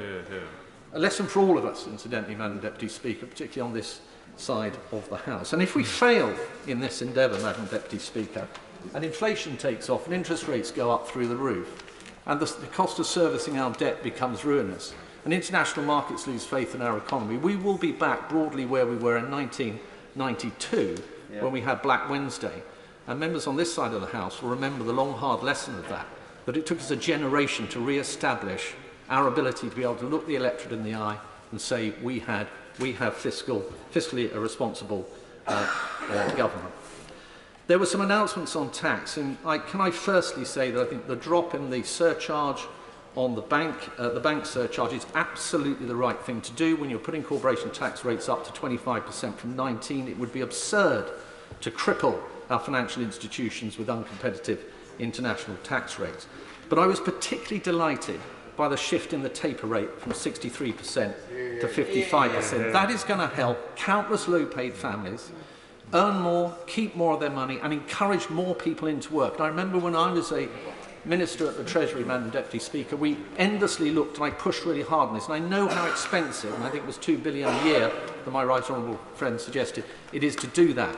And I take my hat off to him for having grasped that particular nettle. He is right also to set out an aspiration of getting taxes down before the end of this Parliament. It is the same pattern actually as occurred under Lady Thatcher, and there are many references to her when we talk about tax. In the early years of the Thatcher government, the tax burden rose quite strongly, and it was then my right honourable friend's hero, I think, Lord Lawson, who was able to bring those tax rates down. And let's hope that my right honourable friend is in a position to emulate that in due course. Can I just turn briefly to inflation, because I think this is right at the core of what is happening now within the economy. The threat to the public finances through inflation cannot be understated. The big debate now is whether these price surges and increases in inflationary expectations are transitory or they are going to be more persistent.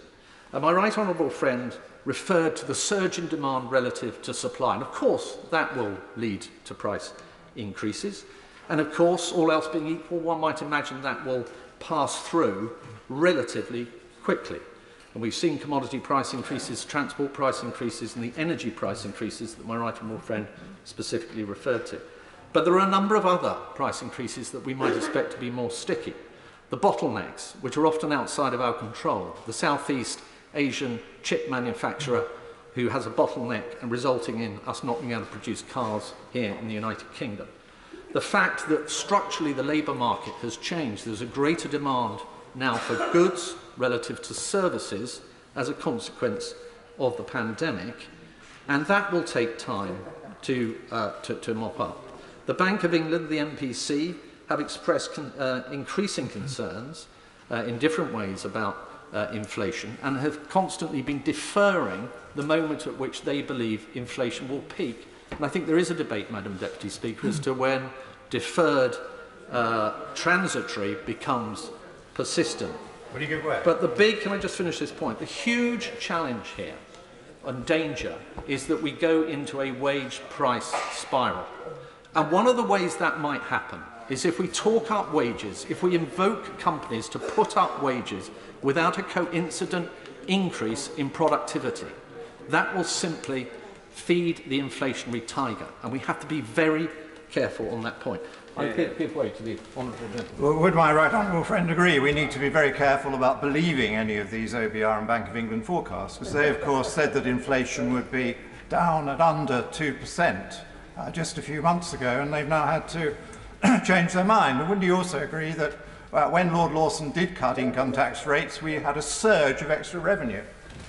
It's certainly the case that the Bank of England's projections on inflation have been under debate, and in fact the revisions that they've made in more recent times have been more dramatic than those if you go back in time, and that really illustrates my point that I have a feeling that these inflationary pressures are going to be rather more than many imagine them. But if we look at the drivers of inflation, there are some that are outside of my right honourable friend's control, but there are some that are very much within it.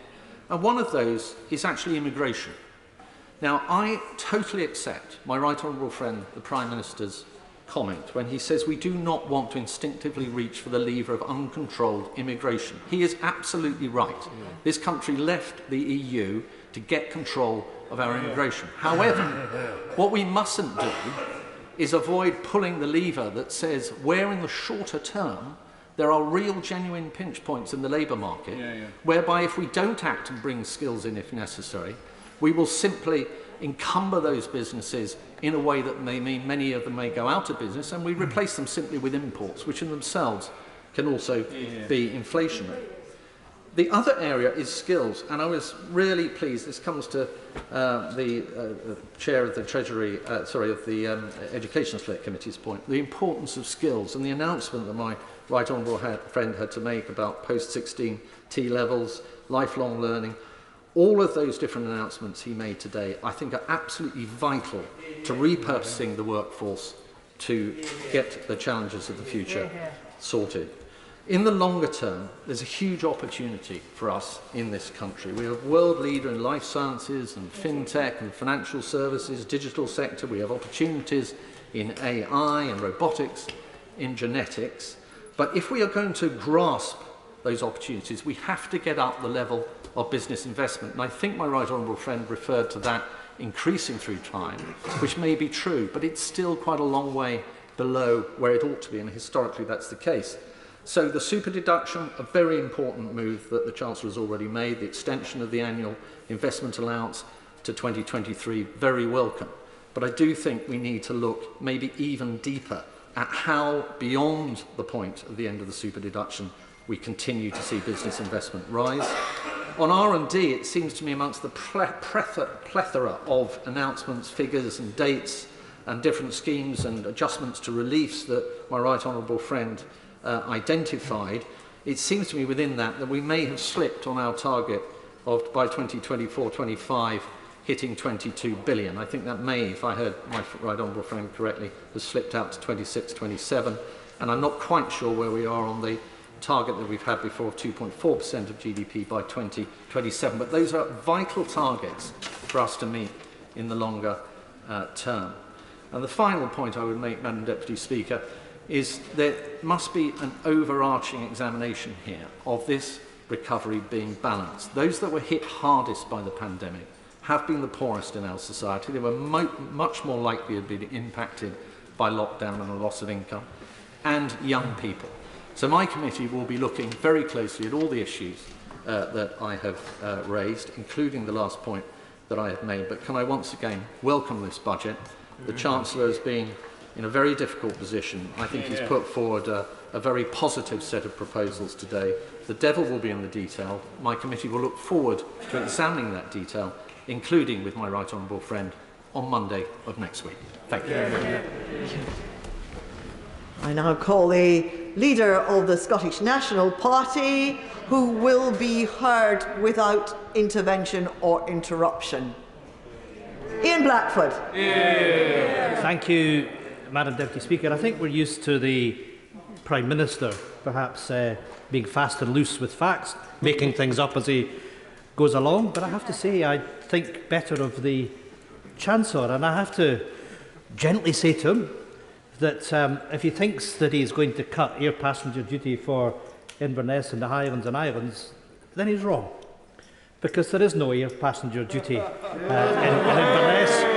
And one would have thought if he's going to make announcements, he would have checked his facts before he makes them. But perhaps, Madam Deputy Speaker, more fundamentally, COP26 kicks off this weekend. What on earth are we doing when we're saying to the rest of the world, and the Prime Minister has spoken today about the importance of 1.5%, that we're trying to encourage other companies to step up to the plate to their climate obligations, and the Chancellor wants to cut air passenger duty for domestic flights, and I can see him nodding his head, and increase air passenger duty, admittedly, on long-haul flights. But the fact, Madam Deputy Speaker, is that CO2 emissions per mile are much higher on domestic flights than they are on long-haul flights. What on earth are we doing? Where are we when we're saying that we take our climate obligations seriously? And by the way, the Scottish Government in 2019, exactly because of our responsibility to climate, took the decision that we were going to remove our planned reduction in air passenger duty. Chancellor, this is a disgrace and shows, quite frankly, that this is not a government that understands the climate challenge that we all face. And the Chancellor should withdraw and remove that proposal. Madam Deputy Speaker, the budget the Chancellor has just delivered is tantamount to grabbing 20 quid out of people's pockets and handing them back a tenner and expecting us to be grateful for it, because today's announcement doesn't even come close to compensating for the tax rises and the cuts that this Chancellor has imposed over the last month. Let's just take our pensioners as an example. With the removal of the triple pensions lock, there will be a £6 billion saving from the government for the raid that they have put on pension tax credit and for the raid that they put on pensioners. That's the harsh reality of what happens with this Tory government. The raw reality of that fiscal trickery means that millions of families and workers will be worse off this winter. This is a budget that brazenly cuts taxes for the banks, whilst at the same time cuts universal credit for the poor. Now, we welcome the changes to the taper relief, but it doesn't change the fundamental fact that everybody on universal credit has just lost £1,000. The Chancellor, who once promised to do whatever it takes, is now a very distant memory. The true test of this budget was whether it would radically act and tackle the cost of living crisis, the Brexit crisis and the climate crisis. Madam Deputy Speaker, it has failed that test on all three fronts. Instead of doing whatever it takes, the Chancellor has done as little as possible. And the Tories' half-hearted rhetoric about fairness has predictably only produced half measures when it comes to soaring household bills and the crippling cost of inflation. Perhaps worst of all, before the Chancellor stood up today, millions in poverty knew that they were facing the choice between heating and eating this winter. And the ultimate failure of this budget is that when the Chancellor sat down, those millions of people are still left with that terrible choice. Madam Deputy Speaker, once the full details of today's announcement sink in, I think that the Tory cheers for their Chancellor will quickly fall silent. And we can already sense that discontent growing from government backbenchers in the red wall seats. Because another hidden truth of this budget is that it only promises capital spending tomorrow, but delivers austerity today. The Chancellor is living in the naive hope that the public will somehow have forgotten what his government have hit them with over the last few weeks. He came in today and bragged about his government's generosity. But for the last month, his government have hammered working people and ordinary families with regressive national insurance tax rises, the premature end of furlough, and worst of all, that disgraceful £1,000 cut to universal credit. I'm sorry to break it to the Chancellor, but the public have far from forgotten. They know that the political choices this government has made, and they know the choices that have made them poorer. They know that they have been badly hit in the pocket by this government, and today goes nowhere near to making it up. They know too that the rise in the minimum wage is welcome. But I say to the Chancellor that the Living Wage Foundation will update the real living wage on the 15th of November this year. That will reflect what is happening, and perhaps the Chancellor and the Secretary of State for Scotland might listen, because actually this is important, because this is about the poorest. This is about people in poverty. And I'm asking the Chancellor to recognise the Living Wage Foundation's announcement on the 15th of November of the real living costs of the poorest in society. And whilst I welcome today's announcement to £9.50, give a commitment that that will be risen to rise to the real living wage this year, because that fundamentally is what will keep people out of poverty. Because we know that a full-time worker on the minimum wage this year will still be hundreds of pounds worse off because of the cuts to universal credit. The smoke and mirrors about rising wages just doesn't cut it. The Chancellor might want folk to think he's giving with his left hand, but in reality, he's taking much more out of their pockets with his right hand. But nobody's fooled. The only people living in their own parallel universe are the neighbours in number 10 and number 11 Downing Street. Because, Madam Deputy Speaker, in the real world, people are struggling with a Tory cost of living crisis that this budget fails to fix. Under the leadership of the Prime Minister and the Chancellor, the public are being hit with an energy crisis, a Brexit crisis, a labour crisis, an inflation crisis, and it all adds up to a Tory cost of living crisis that is punishing workers and punishing families.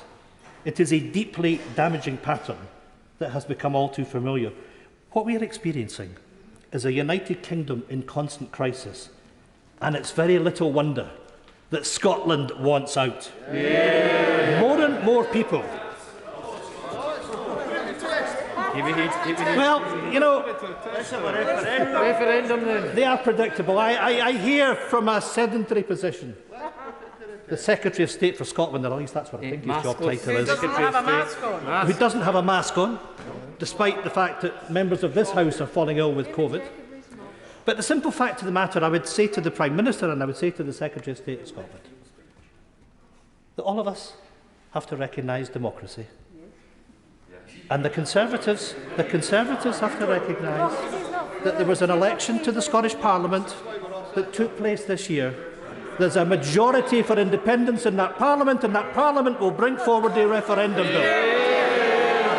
And it ill beholds those that lost the election in Scotland, the Conservatives have lost every election since 1955, to deny the right of the people of Scotland to their own sovereign will, to their own sovereign decision, to have a referendum on our future, offering us the hope that is failing from this Tory budget today. Keep going. More and more people are coming to the view that independence now offers safety and stability, an escape from the constant crisis of Westminster control. They are coming to the view that we can simply no longer afford to pay the price of being part of this failing union. Madam Deputy Speaker, the defining decision of this budget is the failure to fully reverse the cuts to universal credit. Tapering the rate is only tinkering around the edges of the problem. Correct. The decision was fully wrong and it needs to be fully reversed. Hear, hear. Because not alone was the cut to universal credit the wrong policy, it came at the worst possible time.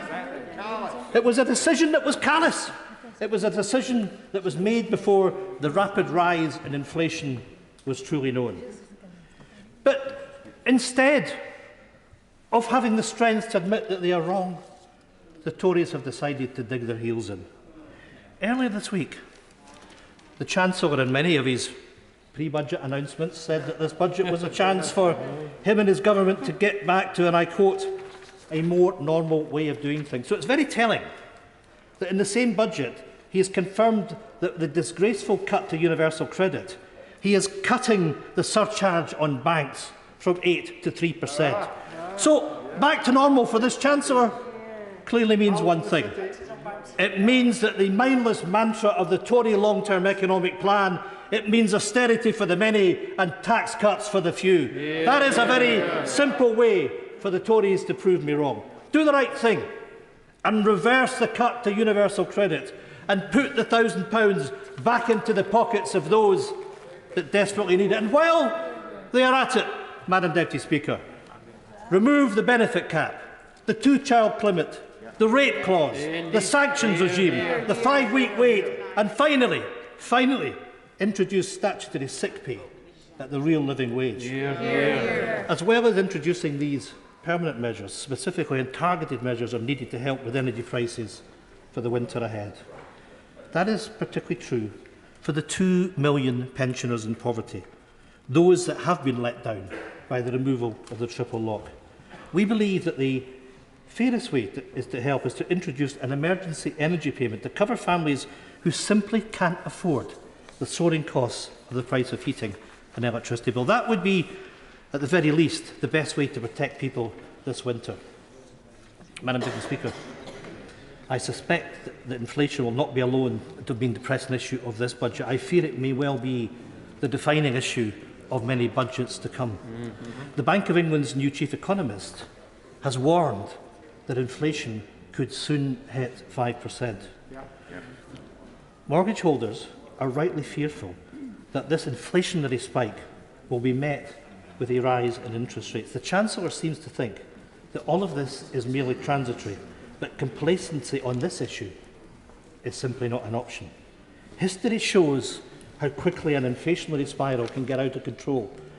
It is worth remembering that in 1980, inflation hit 18%.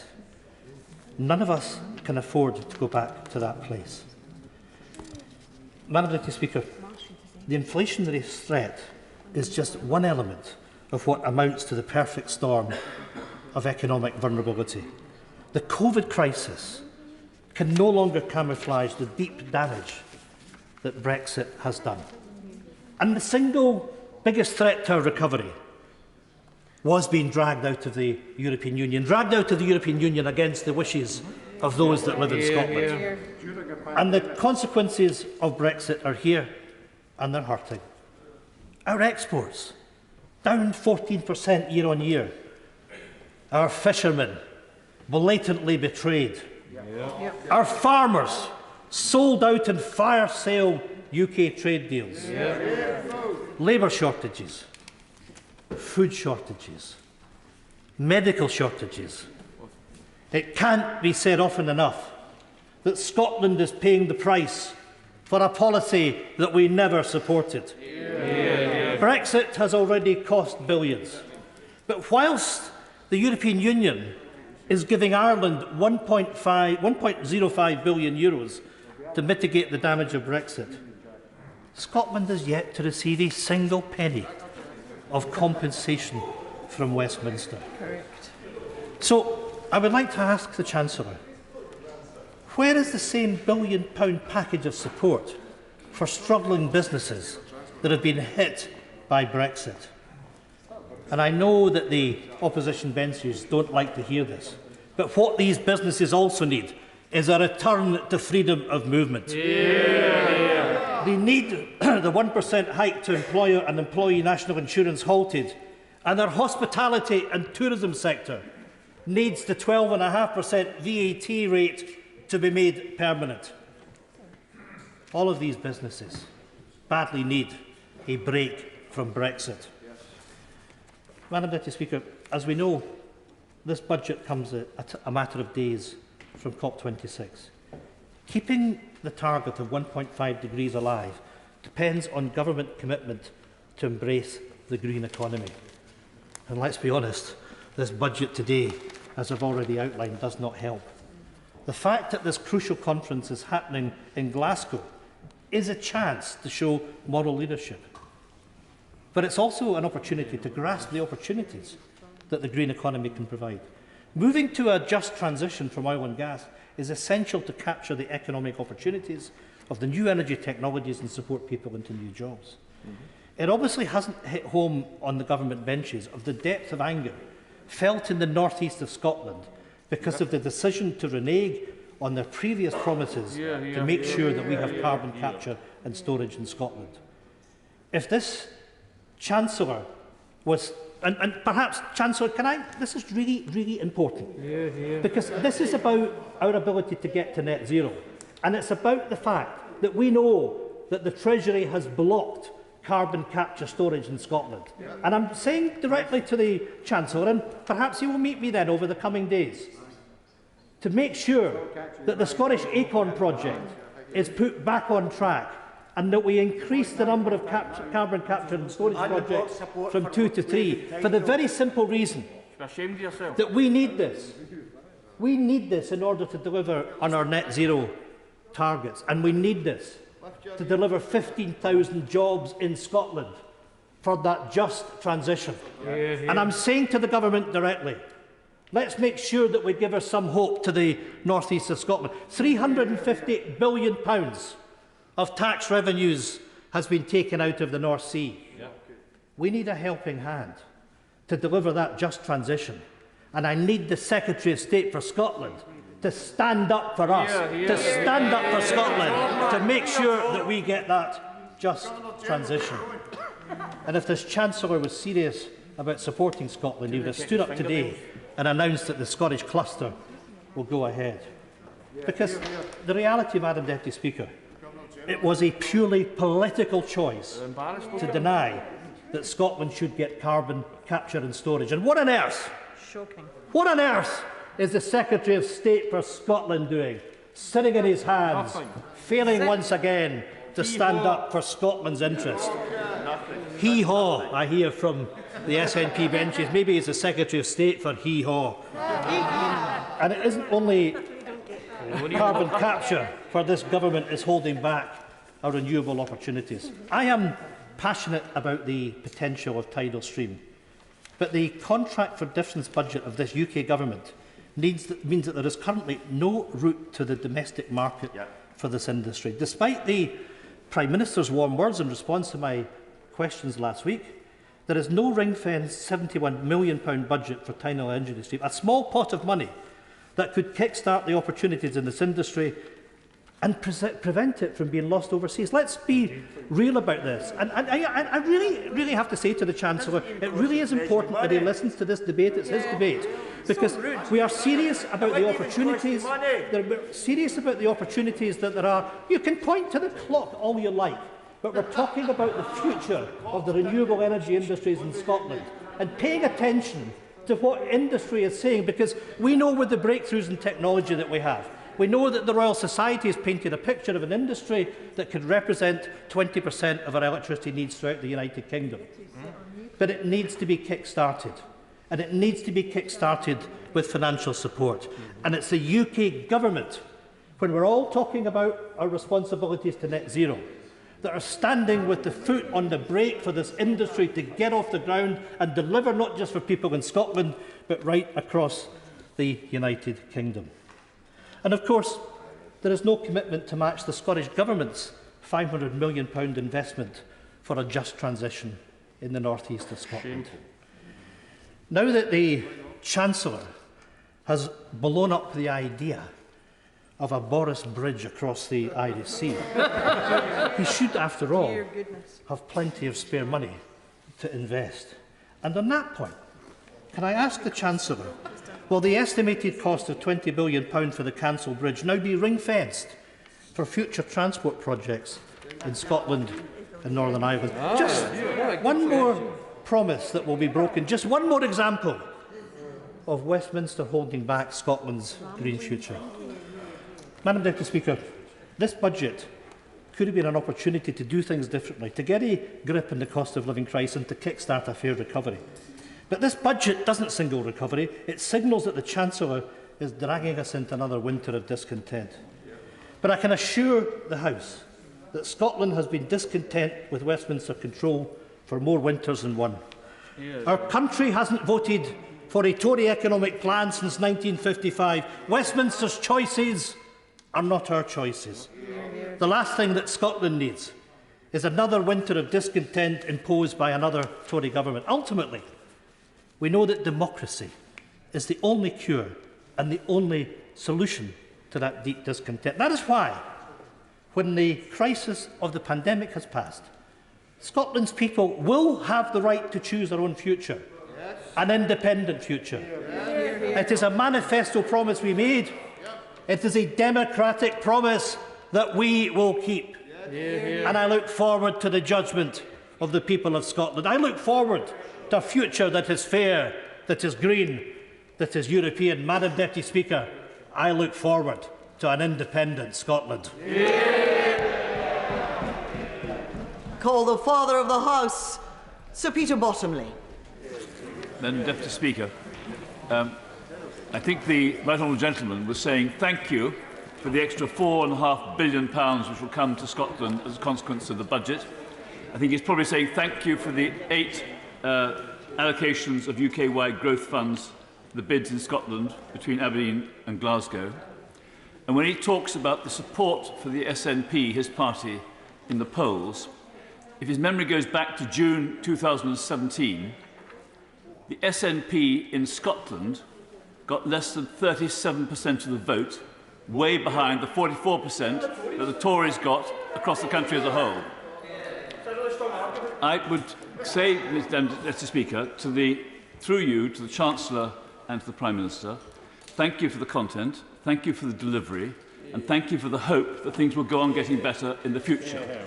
We need to have the resilience to face unknown problems which will come, but we also need to face the known problems now.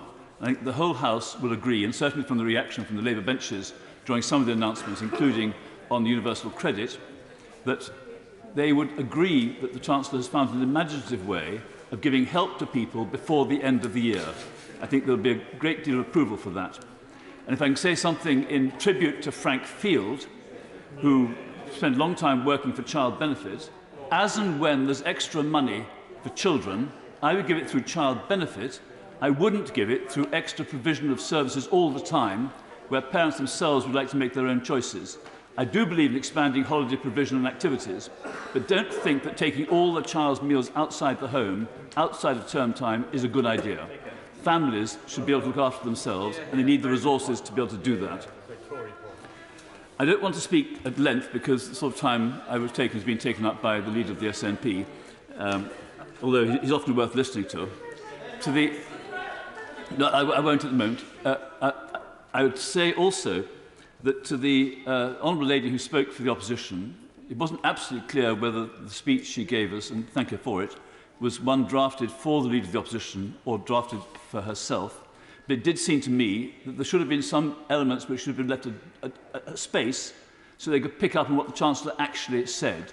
It seemed to me that the Chancellor had been criticised for the opposite of some of the provisions he'd actually read out to the rest of the House. I welcome the extra attention to the first 1,001 days. I do believe that the early stages of life and of parents preparing to have a child do matter, whether in health or economic security or in housing. The Chancellor will expect me and want me, and I will, thank him for the commitment he's given to coming back to the 0.7% of gross national income on overseas aid. I hope he'll be able to announce that it won't be suddenly going from 0.5 to 0.7 in 2 years' time, but it will be moving up from 0.5, if we've got down as far as that, and I hope we haven't, up to 0.6, 6.5 and 7. It is ludicrous to think you can suddenly pile an extra 40% of money into a programme that is expected to be used effectively. So please try to plan ahead. My right honourable friend spoke about the cladding money. I do believe that he and the Prime Minister really must have a top-level forum with the cladding groups and with the Leasehold Knowledge Partnership and with the All-Party Group to try to get an understanding that now leaseholders, people at the beginning of their household life, are being faced by bills for £20,000, £100,000, bills they can't face. And some people are having their equity wiped out because they'll have their flats forfeited and they'll lose whatever equity they had just because they can't afford to pay these charges. We need to find a way of finding the problems, fixing the problems, funding the problems, and then getting money back. And I make this suggestion to my right honourable friend that whether directly as part of the £5 billion, that the possible claims on behalf of leaseholders, which might have to be made by landlords, can be made by an agency which have the power to go to the builders, the developers, the surveyors, the architects, the building control people, some of which are government, but most aren't, and their insurance companies, because in time that money has got to come back from those who are responsible. And the one group we know who are not responsible are the leaseholders who don't own a brick in the building.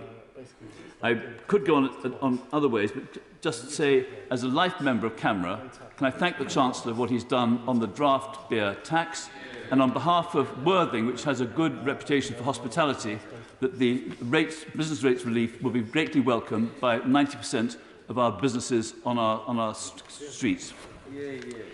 In closing, can I say that some people think on Worthing as a place that's not only represented by a mature MP, but has a lot of mature people. They're wise people. We've had one of the youngest mayors in the country. We've had one of the youngest council leaders in the country. And as Dan Humphreys, our leader, prepares to retire after 6.5 years, can I thank him for doing the kinds of things which government's trying to do as well, in increasing digital capability, going for regeneration funds that work, working with local councils, sharing offices with other councils to get the best value for money, and providing the kind of lead that with the quiet, dramatic provision of local services, which gives local government a good reputation. And if I can say so to my right honourable friend, the Chancellor, if he can go on doing sensible things that get support across the House, as he has today, we'll be glad that he can join that company too. Yeah. Thank you. I hope that we can manage the rest of today's debate without a formal time limit, because we have plenty of time, but there are also a great many people who wish to contribute. If everyone were to keep to around 7 to 8 minutes in their speeches, which is much longer than we've been having recently, then we will manage without a time limit, which always makes for a much better flowing debate. Meg Hillier. Thank you very much, Madam Deputy Speaker, and it's always a pleasure to follow the father of the House. But this budget could be described as a budget or maybe a pork barrel, although I know the Chancellor talked about the beer barrel, and I know that I've yet to look at the detail of the beer duty, though I have to say there will be small breweries in my constituency that will be grateful for that. So that's my thank you to the Chancellor. But we have had a budget bringing rabbits out of hats, lots of smoke and mirrors. And when you look at the detail of the funding, as of course we do on the Public Accounts Committee, you can see the empty holes in this Swiss cheese budget very much. And we've had to talk about levelling up, again, the mantra, but no acknowledgement about the reality of the lives of many of my constituents who wouldn't qualify because of where they live by the Chancellor's definition of levelling up. Of course, we're still waiting for the new Secretary of State to define what levelling up means. I have many constituents living in overcrowded housing where you have one family living in the living room, another family living in the bedroom. They don't appear as street homeless. They're not living in temporary accommodation, though I've got plenty of those as well. And yet there is nothing in this budget for them on housing, and I'll touch on that in a moment. And the cost of living is hitting all our constituents very hard. And it is clear that this budget will not tackle a lot of those problems for a lot of people. Many of them will be made poorer as a result of these decisions. And of course, the Chancellor has announced £150 billion for departments this year. We have to be wary, Madam Deputy Speaker, of these global figures. It sounds like a lot of money, of course, dwarfed by the spending on COVID. But if you compare that to the normal steady-state nature of the NHS budget pre-COVID, that's about the same amount, and compare it to the £37 billion allocated over 2 years to test and trace. And you have to wonder where the government's priorities are. I thank my honourable friend for giving way, and thank her also for the Public Accounts Committee report on the spending of NHS test and trace, which is 20% of the NHS budget. And yet it was spent in a way that was unable to demonstrate how effective it was at its main purpose, and treated taxpayers' money like an ATM machine. Does she agree with me that if we're going to be spending such money, it needs to be spent wisely and properly?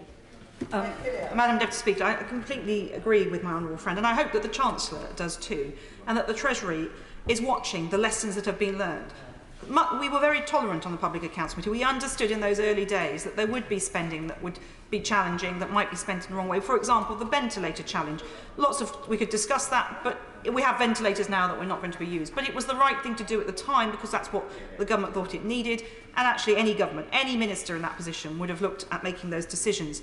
But test and trace is one of the examples where money just kept following money without clear outcomes, without a clear challenge and without a clear approach to spending taxpayers' money. That is eye-watering sums. And when you think of the backlog in the NHS, with which obviously we've pre-announcements about NHS funding, there's still so much work to be done to make sure that other patients get the treatment that they need. And that money could have been much better spent on that. But I want to touch on housing because once again we hear very little about the detail of housing policy. The government has promised to build 1 million homes over the Parliament, a statement that the Chancellor repeated. That had been a promise of 300,000 a year. So the figure is shifting. One would hope that means that eventually they'll get built. But the Red Book confirms that the 11.5 billion already, which has already been allocated, so there's about 7 billion or so of that from this point for the spending review onwards, is enough to deliver 180,000 affordable homes. And you add to that the 160,000 homes being built through mayoral combined authorities and local authority funding. And you're still getting very low figures. And affordable housing, of course, is affordable depending on your income. In my constituency, you cannot rent a 3 or 4 bedroom property and get any housing benefit or any housing benefit through universal credit because they go above the cap. That's just the price of the market in Hackney South and Shoreditch and across the whole borough. And it's impossible to buy. More people rent privately than own their own homes, and more people rent social housing than both of those combined. And those are in generation rent. And those who can't get on the waiting list for social housing are left in limbo, left completely out in the cold. Where's the levelling up agenda for them, Chancellor? I say to the Chancellor, Madam Deputy Speaker. And the Father of the House mentions the terrible issue of dangerous cladding on tower blocks. This budget only reconfirms the existing 5 billion set aside for this. This was the biggest consumer failure and regulatory failure in a generation. And many of my constituents and many people up and down the country are living in unsaleable homes. I should declare my interest that I live in one of those too, though my developer has shouldered the entire cost, and we need to see, as the Father of the House said, more developers taking that on. But that is about a third of what's needed to sort this out. And the problem is, although I chair of the Public Accounts Committee, Madam Deputy Speaker, I don't see money given out just willy-nilly. But this, if it's not funded now, there will be no confidence in the sector to get started. And speaking as somebody who's living surrounded by scaffolding right now, even as an early adopter because the developer paid, it's going to take many years before it's delivered. So for those who have not got to that point yet, we are talking well over a decade before this will be solved. So that certainty from funding from government, and as the Father of the House says, there are ways of getting this money back from developers which we need to look at more imaginatively. So I really challenge the Chancellor to work with his Cabinet colleagues on that.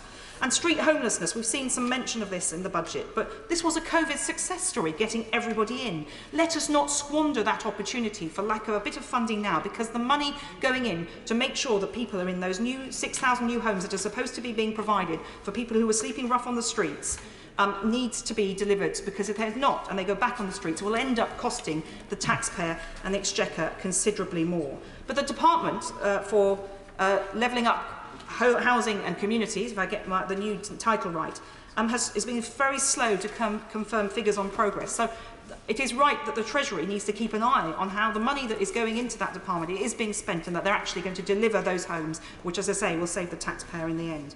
And the cost of living issue, which I could speak about at length, but with the time I will only touch on the main issue. We've seen a cut of £20 on universal credit. This offer of revising the taper is one I welcome, but it only affects those in work. There is no comfort for people out of work, and it rather plays to a negative narrative that some people are scrounging off the state. People have lost their jobs in COVID. People have struggled to get back into work, despite it not being as bad as some had predicted. And we see on top of that, fuel prices increasing, energy bills going through the roof, and inflation. And that £20 a week is still a real issue for them.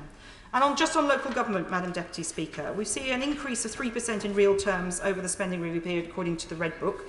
But on the back of cuts of up to 40% or more in some boroughs over the last decade. So year on year, since 2019, we've seen an increase, but 2019 is only 2 years ago. Let's not forget the deep and swinging cuts to local government, which has proved itself an effective deliverer of vital services during COVID, and they cannot be squeezed further. So there's still nowhere near previous levels of funding.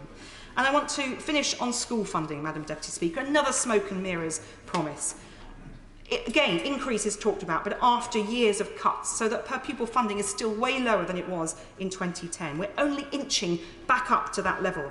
And a recent Public Accounts Committee report showed that the increase per pupil is lower for the pupils in the most deprived areas and much higher in the least deprived areas, widening that gap in funding. And the gap in attainment between the least and most deprived was narrowing, but we've seen it growing now as a result of COVID. This is not the time to cut funding or reduce funding, even if it's not seen as a cut. And it's clever how the government tries to present it, but let's be clear, it is effectively a cut to the poorest, with money going to the wealthier pupils. Yeah. The government has also promised a £30,000 a year salary for teachers. There's not enough in the settlement for schools, as far as I can see it, reading the Red Book quickly, to pay for that. Even if the basic pay increase, now that the pay freeze has been lifted, is taken on board, and we don't know yet what that would be, I'll give way to someone on the front. She mentions reading the Red Book, and she said there was no new money for housing. In the Red Book, it does announce an additional £1.8 billion for housing supply for regeneration of brownfield land. Is that not new money? No, well, Madam Deputy Speaker, it's not clear to me that it is new money, and I did not acknowledge those figures for housing in those brownfield sites and other housing. But the government, let's be clear, promised 1 million new homes over the Parliament, and it had been 300,000 a year. So it's already watering down the promise of the number of homes, and crucially, there is no figure for real, proper, affordable housing that's actually affordable to the many of my constituents who are priced out of the private rented market, home ownership, and just have no option. So there is a real gap there, and in levelling up terms, it's not levelling up for many of my constituents, as I've said. But even on the basic pay for teachers, as I say, even if the pay bodies come forward with an increase, as we might expect they might do, that will be very hard for schools. It means, effectively, it will mean cuts in teachers and other school services in order to pay for that, because there isn't enough money in the pot to carve it all ways. And even that, the catch-up money won't cover that issue. So let's look at the detail over the coming days and weeks. And I think that this flourish that the Chancellor came to at the dispatch box will wither away as we see the reality that this doesn't exactly deliver everything that he's promised. Theresa May. Thank you. Thank you, Madam Deputy Speaker, and I refer the House to my entry in the Members' Register. May I first of all commend my right honourable friend for the good news in this budget. It is indeed good news that the economy is growing faster than predicted. It is good news that we're not just bouncing back faster than predicted from the pandemic, but bouncing back faster than other countries in the G7, with the OBR confirming the 6.5% growth which had been predicted by the IMF and the OECD. It is good news that unemployment is lower than those very dire predictions that we heard at the beginning of the pandemic, largely due to the action that this government has taken. And it's also good news that the national living wage, as my right honourable friend announced, has increased to £9.50, as he said, putting just over £1,000 into the pockets of some of the lowest paid. It's also good news for the public sector workers that they will, the pay freeze is going to be lifted. And it is good news that the Chancellor has felt able to announce, albeit over a number of days publicly rather than today to this House, a number of areas of increased spending on issues like infrastructure, the NHS and science. And I agree with my right honourable friend that today we must start to build the new economy post-COVID, and that we're on the verge of what could be an economy fit for the new age of optimism. Now, like my right honourable friend, I've always been optimistic about what can be achieved by the talents and hard work and initiative of the British people. What they can do to build a brighter future for themselves, their families and the country. But the brighter future won't be built simply by telling people it will be there. And a new economy needs sure foundations, and optimism needs to be backed by practical delivery. And as we know, there are headwinds which mean that however optimistic people are for the future, many are finding it difficult to manage today. Now, there's a debate to be had, as the Chairman of the Treasury Select Committee said, about what is going to happen to inflation. And of course, and whether it is higher inflation is here to stay or not, or just temporary. And of course, that does have an impact on interest rates. Increased taxes will have both an direct and indirect impact on individuals, as will increase costs in other areas. And we must never forget, as the Labour Party so often does, that if you increase taxes on business, it isn't the case that people are not hit by that, because those taxes often, increased costs often can't be absorbed and are passed through to consumers, passed through to members of the public. But I do welcome the significant cut in the taper rate on universal credit that my right honourable friend has announced. This is something, I think it's true to say, Conservative governments have been working for, but previous cuts have been rather less dramatic than the one that he announced today. And I think that's extremely, what he has done is extremely good news. I just want to focus briefly on three particular issues in the Budget and Spending Review. The first is the forecast of future growth of the economy. As I said earlier, yes, we're bouncing back well, but our economy will be smaller for a number of reasons, some specific to the UK. And the predicted rate of growth is below that which would normally be seen as an acceptable trend rate of growth.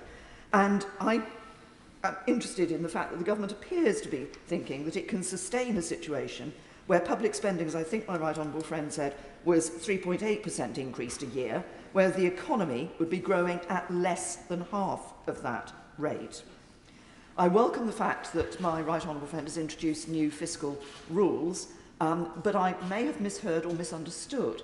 I think he said that the new fiscal rules will be met in the third year of every forecast period, but the forecast period rolls forward every year, which suggests to me that we're never going to reach the fiscal rules. They're just going to be rolled forward every year. Now, as the Chairman of the Treasury Select Committee said, it is not the case that past governments have not been guilty of changing the date at which the fiscal rules were going to be met, but it seems to me that it's baked in, unless I've misunderstood, that they never necessarily need to be met. Of course, the answer to the issue of that balance of increased public spending versus growth is to increase the growth rate of the economy. And I support the desire to have a green industrial revolution. But that brings me to my second point, which is that the green industrial revolution isn't just about providing support to businesses, providing support to different sectors and to initiatives like hydrogen. And those moves are important. And if I may just interject that I welcome the fact that our right honourable friend, the member for Chelsea and Fulham, has brought forward the nuclear energy financing bill and is finding a way to ensure that the RAB financing model will work for new nuclear in the future. But to deliver the green economy of the future, what we are going to have to do is ensure we've got the green skills of the future. And that means this isn't just about the Treasury and the Business Department, it's about the Department for Education. It's about ensuring that at every stage in our education system, we are preparing people for the jobs of the future and ensuring that they have those green skills. There was a lot of reference to skills in the financial statement, but I didn't hear any specific reference to green skills, which is very important. And young people are hugely enthusiastic about saving the planet. As I know, when I raised the 7th green flag for St Mary's Catholic Primary School in Maidenhead recently, we need to ensure their education is providing them with what they need to be able to take up those green jobs of the future. I'll give way. I'm grateful to her for giving way, and even more grateful that she is mentioning the whole issue of the climate emergency, green skills. This is a vitally important issue that it feels like the Chancellor was skating over. I don't think he got the memo on the climate emergency. But would she agree that if we had much greater investment in this net zero review, we would be able then to scale up the jobs on the level that she's describing? At the moment, we've got a pitiful amount going into that net zero review. We've got a budget that is actually making more car driving more likely. It's making that cheaper. It's making short-haul aviation less cheap. So it's sending out the wrong messages at the wrong time. We need a test that would make sure that every single spending decision is measured against its climate impact. Well, obviously, the Honourable Lady has always spoken passionately on these issues in this House, but I think she has overlooked the fact that the Chancellor announced a significant number, several 100,000 green jobs for the future. There is investment going in by the government, but the point I'm making is that it is not just about the investment that the government's putting in directly into these areas. It is about ensuring that our whole government, across government basis, actually understands the importance of this issue, and that includes the education. I had a very positive meeting with the Secretary of State for Education earlier this week on this and other issues. So it is a cross-government exercise, and it needs to be understood as such. And my third and final point is on a different issue, which is about the NHS and social care spending. I recognise the increased money going to local authorities, but I do just want to raise the point that there are local authorities who do feel that they are going to be significantly hit with significant costs with the new social care provisions. This isn't just about the costs in the next couple of years before the levy money comes into social care, but it is for those authorities who are in areas where the provision of care is more costly than in other parts of the country and where they have a very high proportion of self-funders. And that includes both Wokingham Borough Council and the Royal Borough of Windsor and Maidenhead. But my main and final point was in ensuring that in the necessary bid to deal with the backlog in the NHS, and obviously more funding has been announced in relation to that, we don't lose sight of the long-term plan.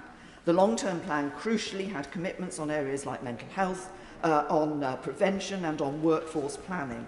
And those commitments need to be met if we're going to put the NHS on a sustainable footing for the future. And, for example, the young person whose mental health needs are identified and provided for at an early stage is the person who will not then turn up in an A&E in a crisis situation, costing the NHS actually more. And in the long-term plan, there's another important aspect. It was matched with some measures and some metrics that the Treasury was going to be able to use to ensure the money was being spent effectively and wisely. And as we know, the NHS does not always spend the money as well and as effectively as it could do. People want to see more going into the NHS, but they want it to be spent properly with value for money. So it is important that the government doesn't lose sight of that. Now, as a Conservative, I believe in low taxes, fiscal prudence, sound management of the economy, and I look forward to us being able to be in a position to deliver that at the same time as we're delivering that green economy for the future and that optimistic future that my right honourable friend referred to in his speech. Nick Brown. is a pleasure and indeed an honour to follow the Right Honourable Lady in this debate. And I'm not sure that either of us would have thought we'd find ourselves doing this, but we do.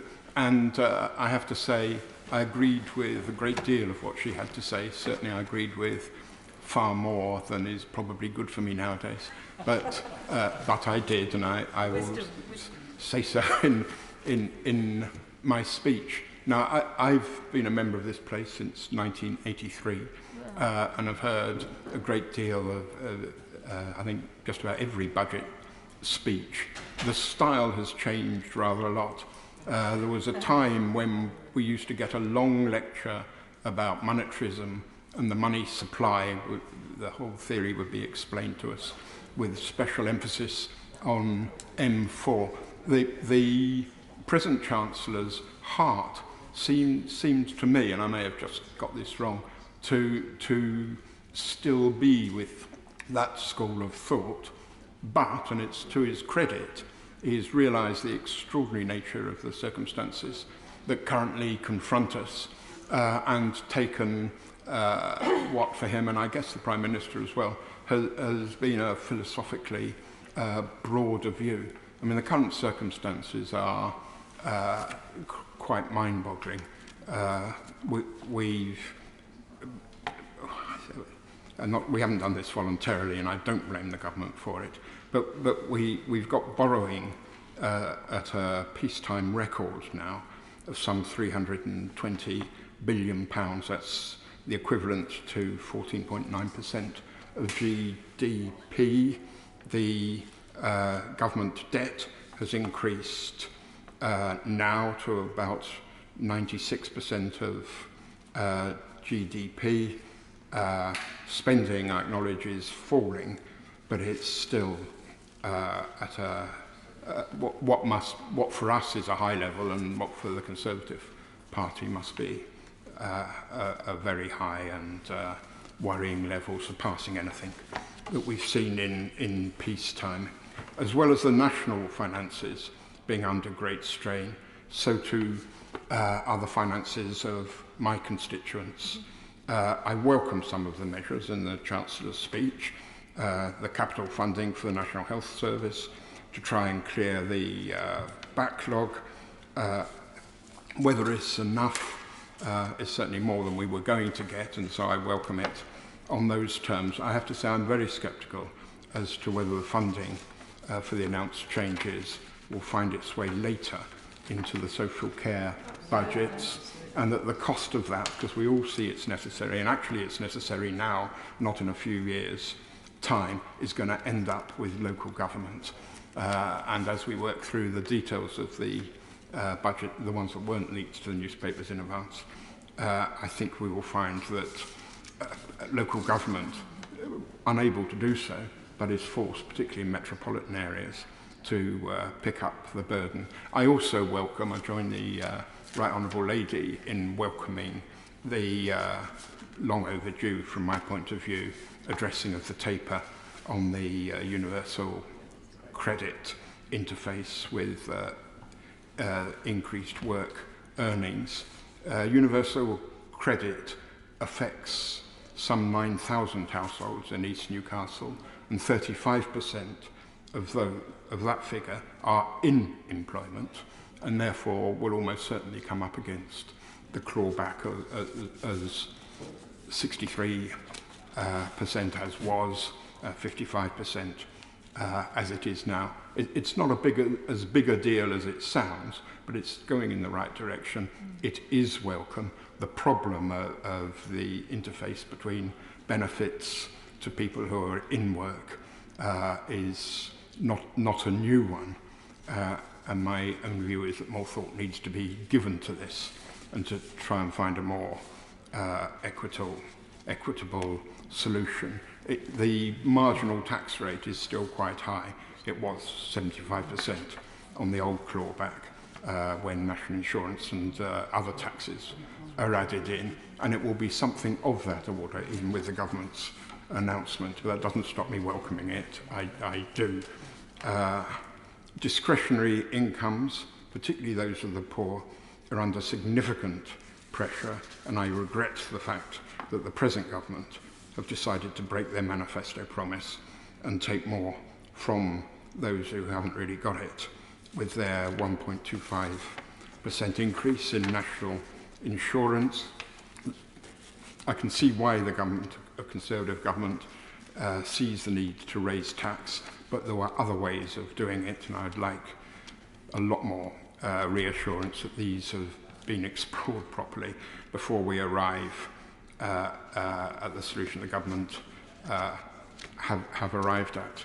The mention has been made of the inflationary pressures that are now loose in the economy. I take this very serious. Will you allow me on that point? Yes, of course I will. Can I take the right honourable gentleman back to those halcyon days when he enjoyed lectures on monetarism and remind him that inflation is always and everywhere a monetary phenomenon. There is no such thing as cost-push inflation. If he'd let me make a little more progress, I was going to quote Mrs. Thatcher with approval, and I rather thought that would catch his interest as well, because what he says is essentially correct, and this, when these issues were more contentious, was recognised very vigorously indeed by the then Conservative Prime Minister, Mrs. Thatcher.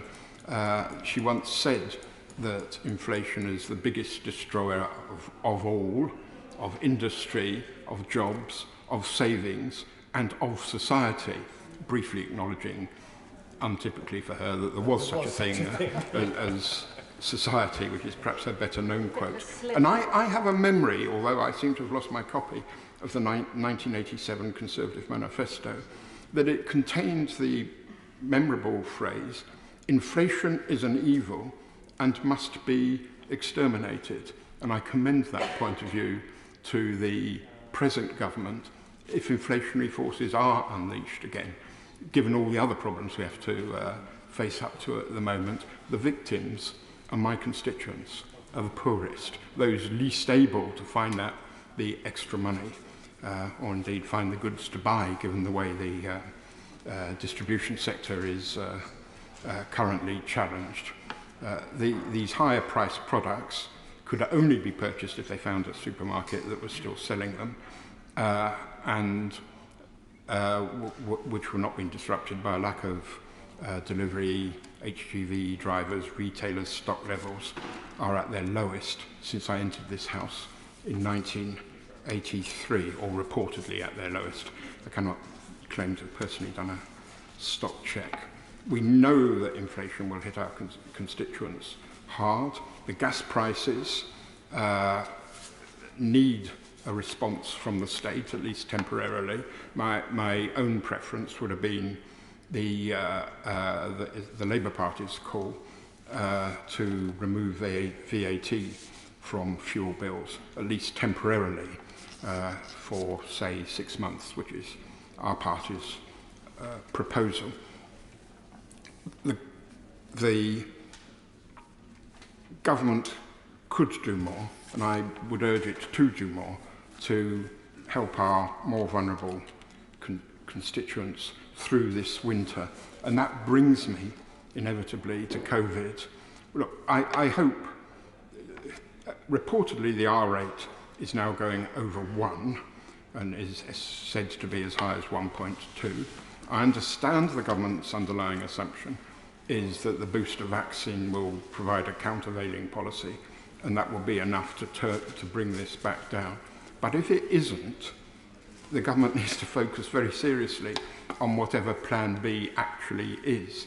Because to put the country in the current circumstances through the lockdown or some other set of restrictive policies again is going to have a devastating effect on our hopes for a recovery. The problem, and I'll finish on this because I know other members want to get in, it is a fact that in 2014, 27% of children in my constituency lived in poverty. The latest figure that I have for my constituency is 38%.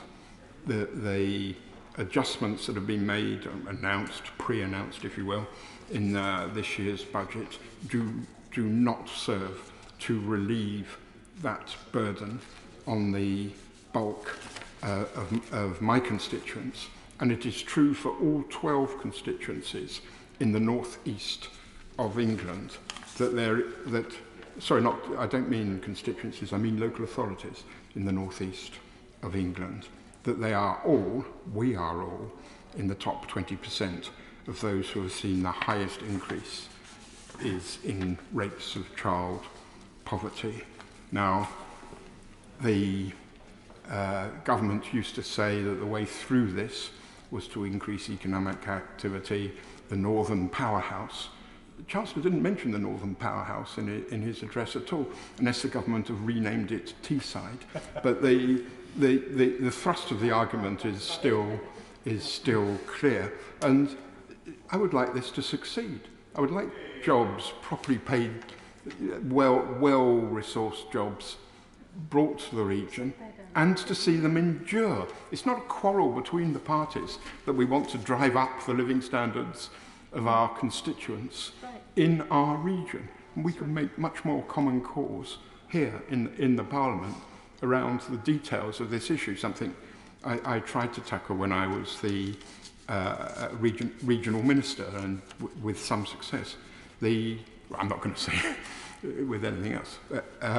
One of the galling announcements in the Chancellor's speech was the reference to family hubs. What happened to Sure Start? What was wrong with Sure Start? Yeah. If the incoming Conservative government had thought it was a poor initiative, could have been configured differently, why didn't they just pick it up and configure it differently and shape it like they say they now want to shape the family hubs? The underpinning reasons for the policy are wholly justified. It did deliver results. I think the government are right to have found their way to it now, but they should have got there 11 years ago, 10 years ago. And finally, the greatest question facing our country, the world at large, is climate change. The prospects seem to me to be absolutely terrifying. I wish the government well with what the COP26 conference and taking these issues forward internationally. Are we going to get there? I share the concerns and the worries of, frankly, every thinking member of this House. It is essential to the community that I represent that the government does get there, that is able to carry international partners with us. And for the northeast of England, these are within the government's proposals, are industrial jobs. These are jobs that we could do, projects that our communities could bid for, and we want to play our full part in taking a green industrial strategy forward. Chris Grayling. Thank you, Mr. Deputy Speaker. It's a pleasure to follow the right honourable gentleman. And of course, he's right that many of us share common ambitions across the House. We share ambitions for the COP conference. We share ambitions to bring better jobs to his constituents and indeed constituents across much of the country in areas where those jobs haven't necessarily been present in the past. I was Employment Minister, Mr. Deputy Speaker, back in 2010 in the wake of the last economic crisis. And so it is a particular sense of pride, and I emphasise pride, that I listened to today's budget and I congratulate the Chancellor. Because back in 2010 we had 2.7 million people unemployed, and the number was rising and the pressures were upward and the challenges were enormous. And I listened to economists saying this is going to get worse and worse and worse. And actually, Mr. Deputy Speaker, one of the things, actually the thing I am proudest of, that this party has achieved in government over a decade has been the transformation in the prospects for employment of the people of this country. Because as we went into the pandemic, we were as close as we have been in modern times to full employment.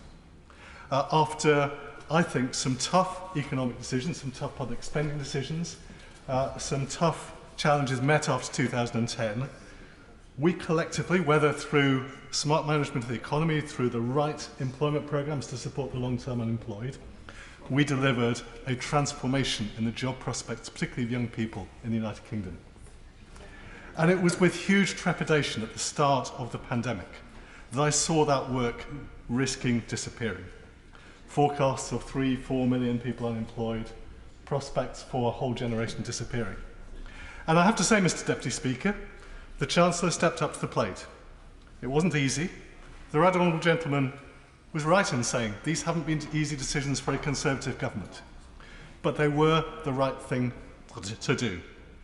Because after a large amount of money spent on employment support programmes, the furlough scheme, the loan support for businesses, we are coming out of this pandemic with unemployment. Yes, it's higher than it was, 5.4%. But I don't think there's many people in this House who, in March 2020, contemplated the prospects for the labour market would not have been pleased and surprised to see unemployment come out of the pandemic at that level and falling, and with 1 million vacancies in the economy and decent prospects for people as they go forwards.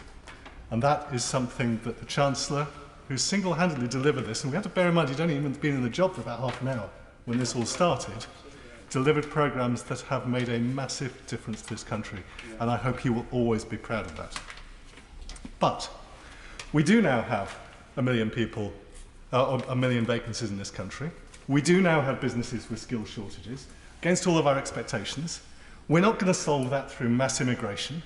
Actually, part of the problem, if you look at the haulage sector, one of the reasons the haulage sector is lacking people is because there was so much cheap migration of both migrant workers and trucks from Eastern Europe who drove down prices and left people thinking, well, this is not an industry to be part of, I'm going to retire or go elsewhere or whatever. The solution in that industry is going to be about paying more, but the solution in our country to these labour shortages is going to be about automation and productivity.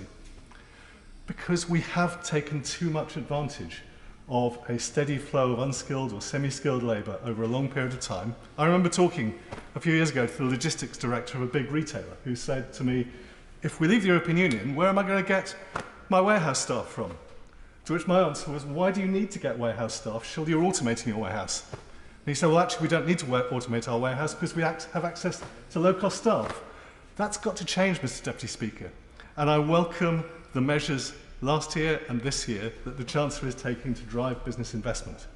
Because much of the solution to the skills shortages in our society, not all, there are areas where this is a real problem, but much of the solution is going to come through a drive productivity, innovation and automation. That is the way forward, and that is I think the challenge that not just government, but actually business in this country has to grasp right now and deliver, because that is going to be as big a part of transforming our economy and transforming our prospects as anything government does. But the Chancellor was also right to stress the benefits of leaving the European Union today. And we have only just started to scrape the surface of the benefits that can be obtained. And I look forward to seeing a process of sensible deregulation. I'm not in favour of the abolition of all regulation. It is there to protect people, and rightly so. But there are things we can do in areas like artificial intelligence, in areas like financial services in the city, to make the UK more competitive.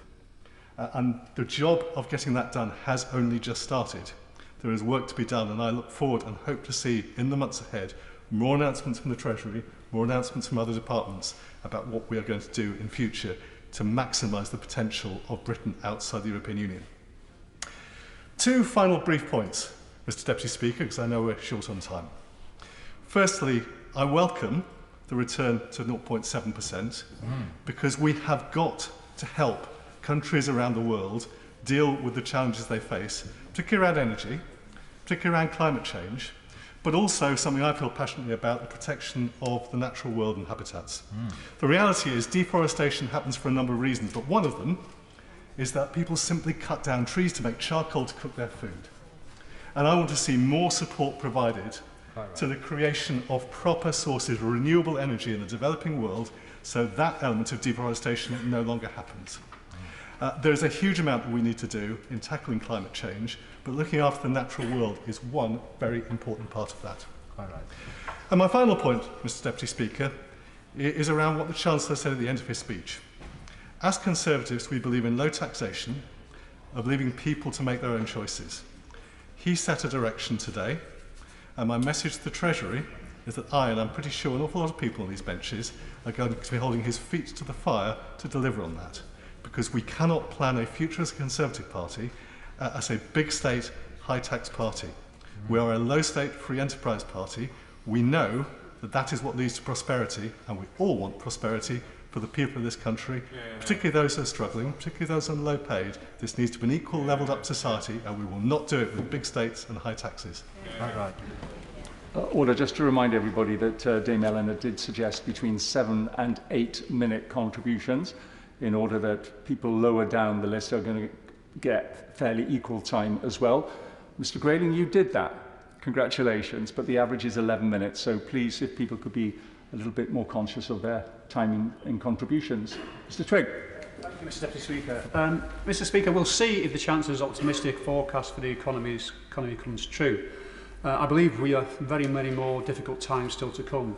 And I particularly note he skipped over and just talked very quickly about the threats of inflation, about what damage that will do to the economy and household income.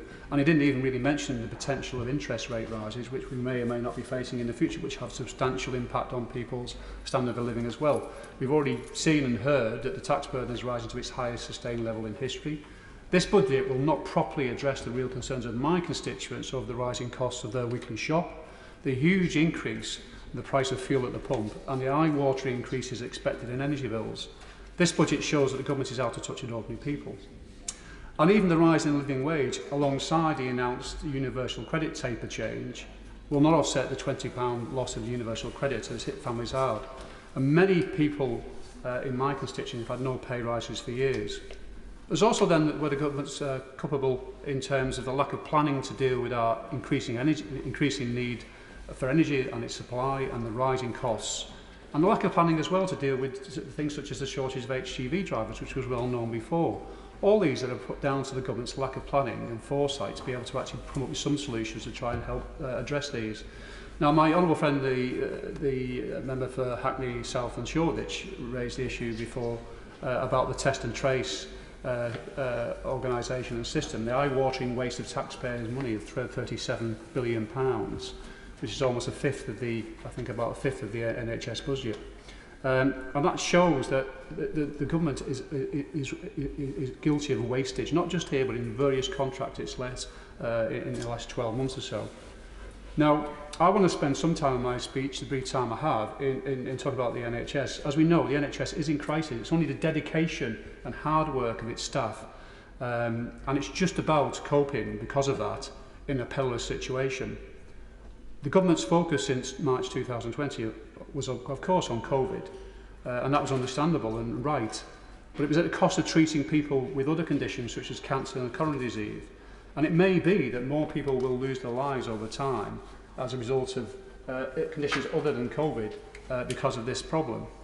And until recently, the government's had no plan in place to deal with this foreseeable problem. Even now, with additional funding, the government has announced for the NHS, with the additional funding the government has announced for the NHS, there is no guarantee as to when waiting lists will be brought down to pre-pandemic levels. It's now more difficult to see a GP face-to-face. And part of the reason is because Tory governments since 2010 have failed to ensure the NHS and general practice doctors and nurses that they have the staff they need. Now, the BMA medical staffing report came out in this year, in July this year, 2021. And it says across primary and secondary care there are currently 2.8 doctors per 1,000 people in England, while the average is comparable OECD EU countries is 3.7. If the rate of medical workforce growth remains the same, it will take until 2046, Mr. Deputy Speaker, before the NHS has a number of practising doctors needed to match that average. That puts us some 25 years behind where we should be today. The number of patients per GP practice is 22% higher than it was in 2015, but the GP workforce has not expanded with this rise in patient need. And as a result of this, there are now just 0.46 qualified GPs per 1,000 patients in England, down from 0.52 in 2015. There's also, as we all know, an urgent retention issue with GPs. And I raise this because massive government's money the government's putting into the NHS, the significant problem is we just haven't got enough staff. So shortages of doctors and nurses and specialist staff in our hospitals have happened on this government's watch. And as we repeat again, they've been here in power since 2010.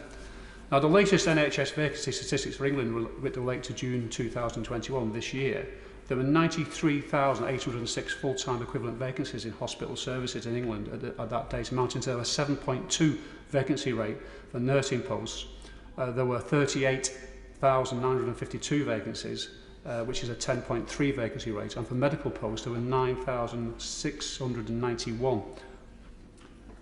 We're finding it increasingly difficult to get for constituents to get an NHS dentist. And then we come to social care, Mr Deputy Speaker, and local authority budget pressures are immense. My local authority in Halton, since 2010, has faced almost a 60% cut in its funding and has to make a £21 million more of savings in the coming years. It's the 23rd most socially deprived borough in England and Wales. Social care crisis is forcing councils to hike council tax increases, and the government, of course, is trying to deflect blame for this, when actually it's not funding councils properly for social care. We're seeing increasing problems which will get worse during this winter with discharges from hospitals into a care home setting or care setting. The budget does not go anywhere near, this budget does not go anywhere near the shortage in funding the shortage councils are facing because of government cuts. And then I want to return to education. The catch-up funding and the money that the Chancellor announced in his budget is, I think, something like a third of what was asked by Sir Kevin Collins before he resigned earlier this year. Now, as a result of this budget, I'm clear that low and middle income families within my constituency will struggle with the cost of living, but it will not be those on high incomes and the very rich. The Chancellor today has failed to bring forward any real sustainable solutions to the cost of living crisis coming this winter. He's proved he's out of touch, Mr Deputy Speaker. Andrea Leadsom. Thank you, Mr Deputy Speaker. What a fantastic budget. And it is fantastic for all sorts of reasons. First and foremost, because I think it demonstrates how incredibly well our Chancellor and our government did through the COVID pandemic in supporting lives and livelihoods. And I think the economic forecasts that have come out that are now so much more optimistic are testament to the effort that was put in and the result that we're starting to see. Also fantastic, in my view, for the support it's giving to the leisure and hospitality sector. That's really going to help businesses in South Northamptonshire. So thank you to that, to my honourable friend on the front bench. The universal credit taper, so many people wrote to me about that. That is really going to help people who are in work and also receiving universal credit. Fantastic. And then for me as a former business secretary, the investment in R&D is superb. That is going to create the jobs and the productivity, and particularly the green jobs right across our country that we want to see. But why is this budget so particularly fantastic, Mr Deputy Speaker? Come on, everybody. Babies, yes. And I just happen to be holding this. It's not a prop, it's merely something to lean on. The Best Start for Life. And I want to thank both the Prime Minister and the Chancellor, the whole front bench, so many colleagues on the benches opposite, and so many colleagues on these benches for their commitment for so many years to making sure every family gets the support they need to give their baby the best start for life. And it's something that I know the Prime Minister is totally committed to, and I know that the former Prime Minister, Theresa May, also was completely clear when she asked me to chair an interministerial group looking at the early years that babies are vital. And on that interministerial group, a couple of years ago now, there were two ministers. One was Rishi Sunak, local government minister. The other was Nadim Zahawi. Sorry, Richmond and Stratford-upon-Avon. Thank you, Mr Deputy Speaker. I should know that by now. And of course, they've gone on to fulfil such a fantastic pledge for every baby. But certainly, I also want to pay tribute to the amazing contributions from parents and carers right across England for their determination to have their voices heard and to make sure that the best start for life is something that can really work for all parents and carers. And I just want to take a moment or two just to explain why this period of life is so vital. Essentially, human beings, human babies, are unique in the animal kingdom in the extent of their underdevelopment at birth. Every other animal can fend for itself pretty well from minutes or at least hours after it's born, but for human babies, they can't do anything for themselves until they're at least 1 year old, and very often up to 2 before they can really fend for themselves. So what that means is that in human babies, both their physical underdevelopment but also their brain underdevelopment means that they adapt to the environment in which they find themselves. So the baby that's born into a secure and happy home with loving family is going to grow up learning that as an instinct for life, able to do well at school, to make friends, to be able to learn, then to get a job, to hold down friendships and relationships, and then to be a good parent themselves. But conversely, the baby born into a situation where there's perhaps interparental conflict, where there might be drug or alcohol misuse, mental health problems, severe deprivation, that baby is not going to have those same life chances. And all of the research demonstrates in spades that for those babies, life is much harder. Their instinct for life is not good, and they very often go on to have all sorts of problems. I'll give way to the Right Honourable Lady. Thank you, Mr Deputy Speaker. I thank the Honourable Lady for giving way. There was a Sure Start programme which did exactly what she's talking about. Does she now regret that that was abolished by her government and that she voted to abolish that?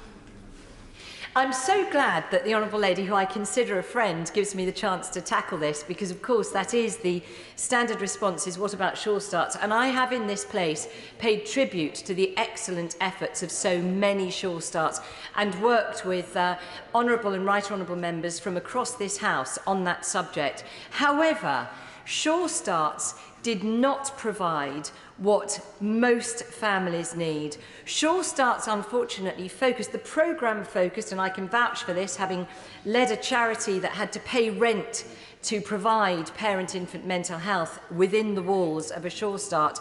Over 20 years ago, Sure Starts didn't stipulate the services for families. They were all about the buildings, and therein lies their problem.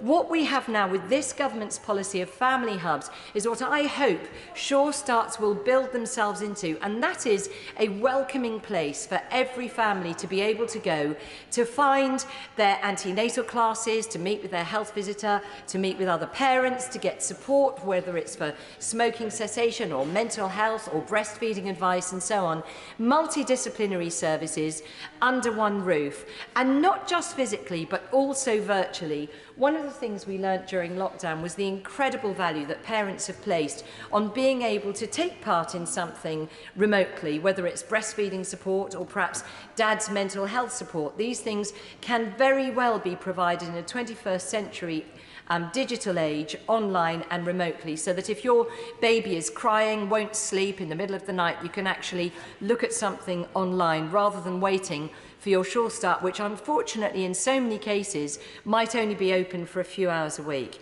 And also I must just take the Honourable Lady to task, because there are 3,000 Sure Starts in England as we speak, and what it is my hope is that local authority areas will use that foundation of Sure Starts to build on them, to create the family hub model that the government is now putting forward. But I do want to just move on to some of the other action areas in the vision